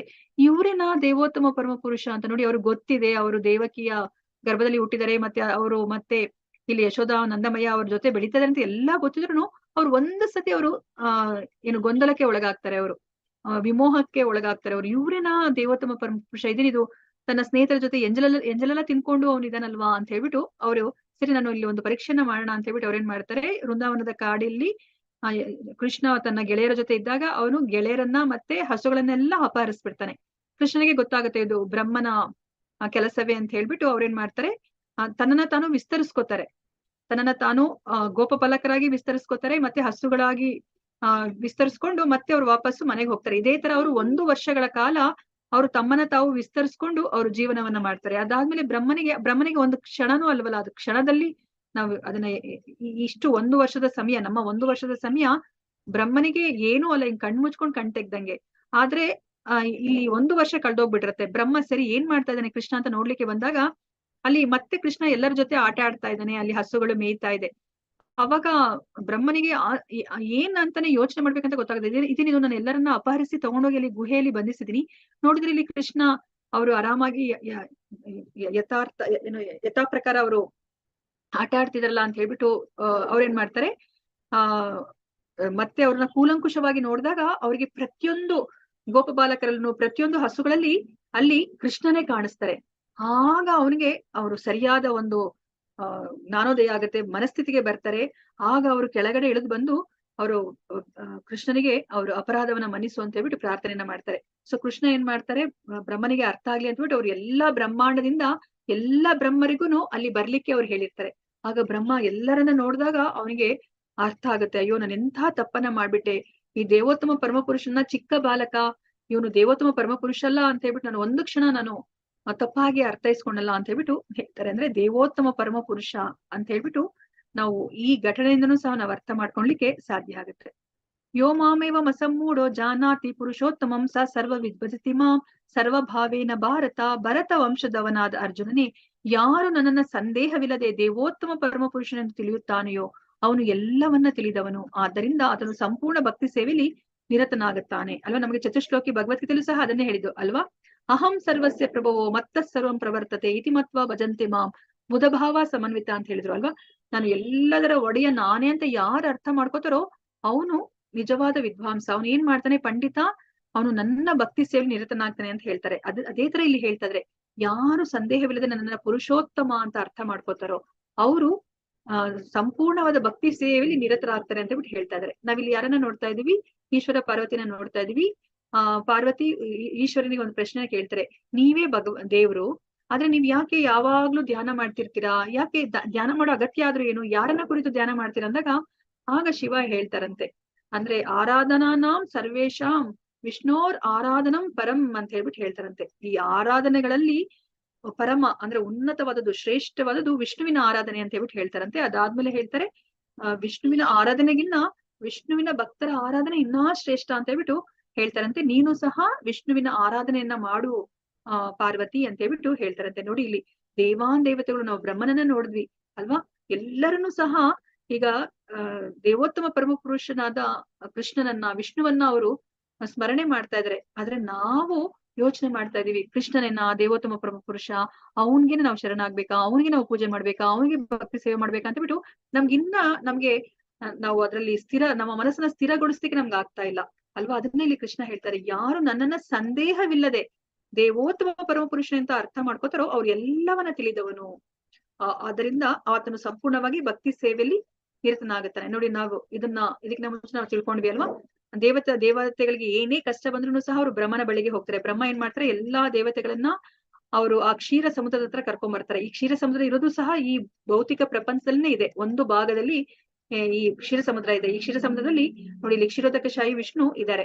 ಎಲ್ಲರೂ ಬಂದು ಅಲ್ಲಿ ಏನು ಪುರುಷ ಸೂಕ್ತವನ್ನ ಹೇಳ್ತಾರೆ. ಪುರುಷ ಸೂಕ್ತವನ್ನ ಹೇಳಿದಾಗ ಆಗ ವಿಷ್ಣು ಪ್ರಕಟಗೊಂಡು ಅವ್ರಿಗೆ ಅಭಯವನ್ನ ನೀಡ್ತಾರೆ. ಸರಿ, ನಿಮ್ಮ ಕಷ್ಟವನ್ನ ನಾನು ಪರಿಹರಿಸ್ತೀನಿ, ನಾನು ಯಾವ್ದೋ ಒಂದು ಅವತಾರವನ್ನ ಎತ್ತುತ್ತೀನಿ ಅಂತ ಹೇಳ್ಬಿಟ್ಟು ಅವರು ಹೇಳ್ತಾರೆ. ಒಂದೊಂದ್ಸತಿ ಅವರು ಕಾಣಿಸ್ಕೊಳ್ಳೋದು ಇಲ್ಲ, ಅವ್ರು ಬರೇ ಬ್ರಹ್ಮನ ಹೃದಯದಲ್ಲಿ ಅವರು ಜ್ಞಾನವನ್ನ ಕೊಡ್ತಾರೆ, ನೀವ್ ಏನನ್ನ ಮಾಡ್ಬೇಕು ಅಂತ ಹೇಳ್ಬಿಟ್ಟು. ಅಂದ್ರೆ ನೋಡಿ, ದೇವತೆಗಳು ಸಹ ವಿಷ್ಣುವನ್ನ ಸ್ಮರಣೆ ಮಾಡ್ತಾರೆ. ಆದ್ರೆ ನಾವು ಸಂದೇಹವನ್ನ ಪಡ್ತಾ ಇದೀವಿ. ಅದಕ್ಕೆ ಇಲ್ಲಿ ಕೃಷ್ಣ ಕೊನೆಯದಾಗಿ ಹೇಳ್ತಾ ಇದ್ರೆ, ಇತಿ ಗುಹ್ಯತಮಂ ಶಾಸ್ತ್ರಂ ಇದ ಮುಕ್ತಂ ಮಯಾ ನಗ ಏತದ್ ಬುದ್ಧ್ವಾ ಬುದ್ಧಿಮಾನ್ ಸ್ಯಾತ್ ಕೃತ ಕೃತ್ಯಶ್ಚ ಭಾರತ. ಪಾಪರಹಿತರಾದ ಅರ್ಜುನನೇ, ಇದು ವೇದಗಳ ಅತ್ಯಂತ ರಹಸ್ಯವಾದ ಭಾಗ. ಇದನ್ನು ಅರ್ಥ ಮಾಡಿಕೊಂಡವನು ಬುದ್ಧಿವಂತನಾಗುತ್ತಾನೆ, ಅವನ ಎಲ್ಲ ಪ್ರಯತ್ನಗಳು ಪರಿಪೂರ್ಣವಾಗುತ್ತವೆ ಅಂತ ಹೇಳ್ತಾರೆ. ನೋಡಿ, ನಾವು ಮಾನವ ಜನ್ಮದಲ್ಲಿ ಎಷ್ಟೊಂದು ಪ್ರಯತ್ನಗಳನ್ನ ಮಾಡ್ತೀವಿ ಅಲ್ವಾ, ಯಾವ್ದು ಪರಿಪೂರ್ಣ ಆಗ್ಲಿಕ್ಕೆ ಸಾಧ್ಯ ಇಲ್ಲ. ಯಾಕಂದ್ರೆ ನಮ್ಗೆ ನಾವ್ಯಾರಂತಾನೆ ಗೊತ್ತಿಲ್ಲ ಅಲ್ವಾ. ನಾವು ದೇಹ ಅಂತ ಗುರುತಿಸ್ಕೊಂಡು ನಾವು ಜೀವನವನ್ನ ಮಾಡ್ತಾ ಇದೀವಿ. ನಮ್ಗೆ ಆತ್ಮ ಅಂತ ನಮ್ಗೆ ಗೊತ್ತಾಗ್ಬೇಕು. ಅದು ನಮ್ಗೆ ಈ ವೇದಗಳ ಮೂಲಕನೇ ನಮ್ಗೆ ತಿಳಿಲಿಕ್ಕೆ ನಮ್ಗೆ ಸಾಧ್ಯ ಆಗತ್ತೆ. ನಮ್ಮ ಜೊತೆ ಯಾವಾಗ್ಲೂ ಪರಮಾತ್ಮ ಇದ್ದಾನೆ. ನಾವು ಯಾವಾಗ್ಲೂ ಏನು ಏಕಾಂಗಿ ಅಲ್ಲ, ನಮ್ಗೆ ಗತಿನೇ ಇಲ್ಲ ಅಂತ ನಾವ್ ಅನ್ಕೋತೀವಿ. ಇಲ್ಲ, ಪರಮಾತ್ಮ ಅವರು ನಮ್ಮ ಜೊತೆ ಎಡಬಿಡದೆ ಇರ್ತಾರೆ. ನಮ್ಮನ್ನ ವಾಪಸ್ಸು ಗೋಲೋಕ ವೃಂದಾವನಕ್ಕೆ ಕರ್ಕೊಂಡು ಹೋಗೋ ತನಕ ಅವ್ರದ್ದು ಜವಾಬ್ದಾರಿ ನಮ್ಮ ಜೊತೆ ಇರೋದು. ಮತ್ತೆ ಅವ್ರು ನಾವು ಪಾಪ ಕಾರ್ಯಗಳನ್ನ ಮಾಡಿ ಒಂದು ಮಲದಲ್ಲಿ ಹುಳುವಾಗಿ ಹುಟ್ಟಿದಾಗ್ಲೂ ಸಹ ಅವ್ರು ನಮ್ಮ ಜೊತೆ ಇರ್ತಾರೆ. ಅದಕ್ಕಿಂತ ಕರುಣಾಮಯಿ ಇನ್ಯಾರು ಇರ್ಲಿಕ್ಕೆ ಸಾಧ್ಯ ಅಲ್ವಾ. ಭಗವಂತ ನಮ್ಗೆ ಏನೇ ಮಾಡಿದ್ರು ಸಹ ನಾವ್ ಅರ್ಥ ಮಾಡ್ಕೋಬೇಕು, ಇದು ನಮ್ಮ ಉದ್ಧಾರಕ್ಕೆ, ನಮ್ಮ ಆಧ್ಯಾತ್ಮಿಕ ಉದ್ಧಾರಕ್ಕೆ ಅಂತ ಅನ್ಕೋಬೇಕು ಅಲ್ವಾ. ಇವಾಗ ನಾವು ಪ್ರಭುಪಾದನ ನೋಡಿದ್ವಿ, ಅವ್ರಿಗೆ ಎಷ್ಟು ಅವರ ಏನು ಆ ಫಾರ್ಮಸಿ ಎಲ್ಲನೂ ಸಹ ನಾಶ ಆಗೋಗುತ್ತೆ. ಆದ್ರೂ ಸಹ ನಾವೇನ್ ಅನ್ಕೋತೀವಿ, ಭೌತಿಕವಾಗಿ ನೋಡಿದಾಗ ಅಯ್ಯೋ ಇದೇನಪ್ಪ, ಕೃಷ್ಣ ಭಕ್ತಿ ಮಾಡೋರ್ಗೆ ಇಷ್ಟ ಕಷ್ಟನಾ ಅಂತ ನಾವ್ ಅನ್ಕೋತೀವಿ. ಇಲ್ಲ, ಭಗವಂತ ಅವ್ರನ್ನ ಆಧ್ಯಾತ್ಮಿಕ ಮಾರ್ಗದಲ್ಲಿ ಮುನ್ನಡೆಸ್ಲಿಕ್ಕೆ ಏನ್ ಬೇಕೋ ಅದನ್ನ ಅವರು ಮಾಡ್ತಾ ಹೋಗ್ತಾರೆ. ಅದಕ್ಕೆ ನಮ್ಮ ಜೀವನದಲ್ಲಿ ಏನೇ ನಡೆದ್ರು ಸಹ ಅದು ಭಗವಂತನ ಕೃಪಾ ಕಟಾಕ್ಷ. ಅವರು ನಮ್ಮನ್ನ ಅವರ ಲೋಕಕ್ಕೆ ಕರ್ಕೊಂಡು ಹೋಗ್ಲಿಕ್ಕೆ ಅವ್ರು ನಮ್ಗೆ ಸಹಾಯ ಮಾಡ್ತಿದ್ದಾರೆ ಅಂತ ಹೇಳ್ಬಿಟ್ಟು ನಾವು ಅರ್ಥ ಮಾಡ್ಕೋಬೇಕಾಗತ್ತೆ. ಸೊ ಅದಕ್ಕೆ ಇಲ್ಲಿ ಏನೇ ಹೇಳ್ತಾ ಇದ್ರೆ, ಇದು ರಹಸ್ಯವಾದ ಭಾಗ. ಮತ್ತೆ ನಾವೇನ್ ಅನ್ಕೊಂಡ್ಬಿಟ್ಟಿದ್ವಿ, ನಮ್ಮ ಜೀವನ ಇಷ್ಟನೇ, ನಾವು ದೇಹವನ್ನ ತ್ಯಜಿಸಿದ ಮೇಲೆ ಮುಗ್ದೋಯ್ತು, ಎಲ್ಲವೂ ಶೂನ್ಯ ಅಂತ ನಾವು ಅನ್ಕೊಂಡಿದೀವಿ ಅಲ್ವಾ. ಇಲ್ಲ, ನಾವು ಈ ದೇಹವನ್ನ ಬಿಟ್ಟರೆ ನಾವು ಇನ್ನೊಂದು ದೇಹವನ್ನ ಪಡಿತೀವಿ. ಆದ್ರೆ ಪೂರ್ಣವಾದದ್ದು ಅಂದ್ರೆ ಏನು, ನಾವು ಈ ಮನುಷ್ಯ ಜನ್ಮವನ್ನ ಉಪಯೋಗಿಸ್ಕೊಂಡು ನಾವು ಗೋಲೋಕ ವೃಂದಾವನಕ್ಕೆ ಹೋಗ್ಬೇಕು. ಅಲ್ಲಿ ಹೋಗಿ ಏನ್ ಮಾಡ್ತೀವಿ ನಾವು, ಅಲ್ಲಿ ಸುಮ್ನೆ ಆರಾಮಾಗಿ ನಾವು ಕಾಲ್ ಮೇಲೆ ಕಾಲ್ ಹಾಕೊಂಡು ಕುತ್ಕೊಳೋದಾ? ಇಲ್ಲ, ನಾವ್ ಯಾವಾಗ್ಲೂ ಸಹ ಚಟುವಟಿಕೆಯಿಂದ ಇರ್ತೀವಿ. ಅಲ್ಲಿ ಏನ್ ಚಟುವಟಿಕೆ ಮಾಡ್ತೀವಿ, ಭಗವಂತನಿಗೆ ಅನವರತ ಭಕ್ತಿ ಸೇವೆನ ನಾವು ಮಾಡ್ತೀವಿ. ಅಂದ್ರೆ ನಾವು ನಮ್ಮ ಆತ್ಮ ಯಾವಾಗ್ಲೂ ಚಟುವಟಿಕೆಯಿಂದ ಇರೋದು. ಅದಕ್ಕೆ ಯಾವಾಗ್ಲೂ ರೆಸ್ಟ್ ಅನ್ನೋದು ಇಲ್ಲ. ನಾವು ಭಗವಂತನ ಲೋಕಕ್ಕೆ ಹೋಗಿ ಆ ಭಗವಂತನ ಲೀಲೆಯಲ್ಲಿ ನಮ್ಮನ್ನ ನಾವು ತೊಡಗಿಸ್ಕೋತೀವಿ. ನಮ್ಮ ಎಂಡ್ ಅನ್ನೋದು ಯಾವತ್ತೂ ಇರ್ಲಿಕ್ಕೆ ಸಾಧ್ಯ ಇಲ್ಲ. ಅಪ್ಪ ಸಾಕಾಯ್ತು, ನಾನು ಒಂದ್ ಕ್ಷಣ ಹಿಂಗ್ ಕುತ್ಕೋತೀನಿ. ಇಲ್ಲ, ನಾವ್ ಯಾವಾಗ್ಲೂ ಚಟುವಟಿಕೆಯಿಂದ ಇರ್ಬೇಕು. ಏನ್ ಚಟುವಟಿಕೆ ಮಾಡ್ಬೇಕು, ಕೃಷ್ಣನ ಸೇವೆಯಲ್ಲಿ ನಮ್ಮನ್ನ ನಾವು ತೊಡಗಿಸ್ಕೋತೀವಿ. ಗೋಲೋಕ ವೃಂದಾವನಕ್ಕೆ ಹೋದಾಗ ಕೃಷ್ಣನ ಲೀಲೆಗಳಲ್ಲಿ ನಾವೂನು ಸಹ ಪಾತ್ರವನ್ನ ನಾವು ವಹಿಸ್ತೀವಿ. ಅದನ್ನ ನಾವಿಲ್ಲಿ ಅರ್ಥ ಮಾಡ್ಕೋಬೇಕು. ಈ ಮೂರು ರಹಸ್ಯವನ್ನ ನಮ್ಗೆ ಭಗವಂತ ಈ ಭಗವತಿಲಿ ತಿಳಿಸಿದರೆ, ಇಂತಹ ಜ್ಞಾನವನ್ನ ಯಾರು ಅರ್ಥ ಮಾಡ್ಕೋತಾರೋ ಅವರು ಬುದ್ಧಿವಂತನಾಗ್ತಾನೆ, ಅವರ ಎಲ್ಲ ಪ್ರಯತ್ನಗಳು ಪರಿಪೂರ್ಣವಾಗುತ್ತೆ ಅಂತ ಹೇಳ್ಬಿಟ್ಟು ಇವತ್ತಿನ ದಿನ 20 ಶ್ಲೋಕದಲ್ಲಿ ಕೃಷ್ಣ ನಮ್ಗೆ ಹೇಳಿದ್ರು, ಈ ಭೌತಿಕ ಪ್ರಪಂಚ ಆಧ್ಯಾತ್ಮಿಕ ಪ್ರಪಂಚದ ಪ್ರತಿಬಿಂಬ, ಅದು ಆಸೆಯ ಮೇಲೆ ನಿಂತಿದೆ. ನಾವು ಈ ಭೌತಿಕ ಪ್ರಪಂಚವನ್ನ ನಾವು ದೃಢವಾದ ಮನಸ್ಸಿನಿಂದ ಅನಾಸಕ್ತಿ ಎಂಬ ಶಸ್ತ್ರದಿಂದ ಅದನ್ನ ಕತ್ತರಿಸಬೇಕು. ಕತ್ತರಿಸಿದ್ರೆ ನಾವ್ ಎಂತಹ ಲೋಕಕ್ಕೆ ಹೋಗ್ತೀವಿ, ಆಧ್ಯಾತ್ಮಿಕ ಲೋಕಕ್ಕೆ ಹೋಗ್ತೀವಿ. ಅಲ್ಲಿ ಒಮ್ಮೆ ಹೋದವರು ವಾಪಸ್ಸು ಈ ಭೌತಿಕ ಪ್ರಪಂಚಕ್ಕೆ ಬರೋದು ಬೇಕಾಗಿಲ್ಲ ಅಂತ ಹೇಳಿದ್ರು. ಪ್ರಸರಣ ಕ್ರಿಯೆಯ ಬಗ್ಗೆ ಅವ್ರು ಮಾತಾಡಿದ್ರು. ನಮ್ಮ ಆತ್ಮ ಒಂದು ದೇಹವನ್ನು ಬಿಟ್ಟು ಇನ್ನೊಂದು ದೇಹಕ್ಕೆ ಹೋದಾಗ ಅದು ತನ್ನ ಜೊತೆ ಸೂಕ್ಷ್ಮ ಶರೀರವನ್ನು ತಗೊಂಡು ಹೋಗುತ್ತೆ, ತನ್ನ ಹಿಂದಿನ ಜನ್ಮದ ಎಲ್ಲ ಕಲ್ಪನೆಗಳನ್ನ ಅದು ತಗೊಂಡು ಹೋಗುತ್ತೆ ಅಂತ ಹೇಳ್ಬಿಟ್ಟು ನಮ್ಗೆ ಹೇಳಿದ್ರು. ನಾವೆಲ್ಲನೂ ಭಗವಂತನ ಅಂಶ, ಆದ್ರೆ ನಾವಿಲ್ಲಿ ನಮ್ಮ ಇಂದ್ರಿಯಗಳ ಒಡನೆ ಸೇರ್ಕೊಂಡು ನಾವು ತುಂಬಾ ಕಷ್ಟ ಪಡ್ತಾ ಇದೀವಿ ಅಂತ ಹೇಳ್ಬಿಟ್ಟು ಹೇಳಿದ್ರು. ಮತ್ತೆ ಎಲ್ಲವನ್ನ ನಿರ್ವಹಣೆ ಮಾಡ್ತಾ ಇರೋದು ನಮ್ಮ ಈ ಪ್ರಕೃತಿಯನ್ನ, ಅಂದ್ರೆ ಈ ಭೌತಿಕ ಪ್ರಪಂಚವನ್ನ ನಿರ್ವಹಣೆ ಮಾಡ್ತಾ ಇರೋದು, ಮತ್ತೆ ನಮ್ಮ ಈ ಶರೀರವನ್ನ ನಿರ್ವಹಣೆ ಮಾಡ್ತಾ ಇರೋದು, ನಮ್ಮ ಸೂಕ್ಷ್ಮ ಶರೀರವನ್ನ ನಿರ್ವಹಣೆ ಮಾಡ್ತಾ ಇರೋದು, ನಮ್ಮ ಆತ್ಮವನ್ನ ನಿರ್ವಹಣೆ ಮಾಡ್ತಾ ಇರೋದು, ಎಲ್ಲವನ್ನ ನಿರ್ವಹಣೆ ಮಾಡ್ತಾ ಇರೋದು ಕೃಷ್ಣನೇ ಅಂತ ಹೇಳ್ಬಿಟ್ಟು ಹೇಳಿದ್ರು. ಮತ್ತೆ ಕೊನೆಯ 4 ಶ್ಲೋಕದಲ್ಲಿ ಈ ವೇದಾಂತದ ಸೂತ್ರ ಅದನ್ನ ಹೇಳಿದ್ರು. 2 ತರದ ಜೀವಿಗಳಿದ್ದಾರೆ, ಕ್ಷರರು ಅಕ್ಷರರು. ಇವರಿಬ್ಬರನ್ನ ಮೀರಿಸಿರುವಂತಹ ಒಬ್ಬ ಅತ್ಯುತ್ತಮವಾದ ಒಂದು ಜೀವಿ ಅಂದ್ರೆ ವ್ಯಕ್ತಿ ಇದ್ದಾನೆ. ಅವನೇ ದೇವೋತ್ತಮ ಪರಮ ಪುರುಷ. ಅವನು ಪರಮಾತ್ಮನಾಗಿ ಅವನು 3 ಲೋಕವನ್ನ ಅವನು ಪಾಲನೆ ಮಾಡ್ತಾ ಇದ್ದಾನೆ ಅಂತ ಹೇಳ್ಬಿಟ್ಟು ನಮ್ಗೆ ಕೃಷ್ಣ ಆ ವೇದಾಂತ ಸೂತ್ರದ ಸಾರಾಂಶವನ್ನ ಹೇಳಿದ್ರು. ಯಾರಿದನ್ನ ಅರ್ಥ ಮಾಡ್ಕೋತಾರೋ ಅವ್ರು ಭಕ್ತಿ ಸೇವೆಯಲ್ಲಿ ತಮ್ಮನ್ನ ತಾವು ತೊಡಗಿಸ್ಕೊಂಡವರು ಪ್ರಯೋಜನ ಏನ್ ಪಡ್ಕೋತಾರೆ, ಭಗವಂತನ ಪ್ರೀತಿಯನ್ನ ಅವರು ಪಡ್ಕೋತಾರೆ. ಅದೇ ನಮ್ಮ ಜೀವನದ ಗುರಿ ಆಗ್ಬೇಕು. ಭಗವಂತನ ಪ್ರೀತಿಯನ್ನ ಗಳಿಸೋದೇ ನಮ್ಮ ಜೀವನದ ಗುರಿಯಾಗ್ಬೇಕು. ಭಗವದ್ಗೀತಾ ಗ್ರಂಥ ಮಹಾರಾಜ್ ಕಿ ಜೈ, ಶಿಲ ಪ್ರಭುಪಾದ್ ಕಿ ಜೈ, ಶಿಲ ಗುರುದೇವ್ ಕಿ ಜೈ. ಇಲ್ಲಿ ನೆರೆದಿರುವ ಅನಂತ ಕೋಟಿ ವೈಷ್ಣವ ಭಕ್ತರೊಂದಿಗೆ ಜೈ. ವಾಂಚ ಕಲ್ಪತರುಭ್ಯಶ್ಚ ಕೃಪಾ ಸಿಂಧು ಬೇವಚ ಪತಿತಾನಾಂ ಪಾವನೇಭ್ಯೋ ವೈಷ್ಣವೇಭ್ಯೋ ನಮೋ ನಮಃ. ಹರೇ ಕೃಷ್ಣ ಕೃಷ್ಣ ಕೃಷ್ಣ ಹರೇ ಹರೇ, ಹರೇ ರಾಮ ರಾಮ ರಾಮ ಹರೇ ಹರೇ. ಹರೇ ಕೃಷ್ಣ. ಮಾತಾಜಿಗಳ ಪೂಜೆಗೆ ಎಲ್ಲರಿಗೂ ನಾನು ಅನಂತ ಧನ್ಯವಾದಗಳನ್ನ ದೇವಸ್ಥಾನದ ಕಡೆಯಿಂದ ನಾನು ಅರ್ಪಿಸ್ತಾ ಇದ್ದೀನಿ. ಧನ್ಯವಾದಗಳು. ಇಷ್ಟೊತ್ತು ನೀವು ಶ್ರದ್ಧೆಯಿಂದ ಕುತ್ಕೊಂಡು ಕೇಳಿರೋದಕ್ಕೆ. ಸೊ ಯಾರಿಗಾದ್ರೂ ಪ್ರಶ್ನೆ ಇದ್ರೆ ಕೇಳ್ಬೋದು. ಎಲ್ಲರೂ ಅಟೆಂಡೆನ್ಸ್ ಅನ್ನ ಹಾಕಿ ಅಂತ ನಾನು ಮತ್ತೊಮ್ಮೆ ವಿನಂತಿಯನ್ನ ಮಾಡ್ಕೊತಾ ಇದ್ದೀನಿ. ಚೈತನ್ಯ ಮಾತಾಜಿ ಹಾಕಿದ್ದಾರೆ. ಹರೇ ಕೃಷ್ಣ. ಪ್ರತಿ ಕ್ಷಣ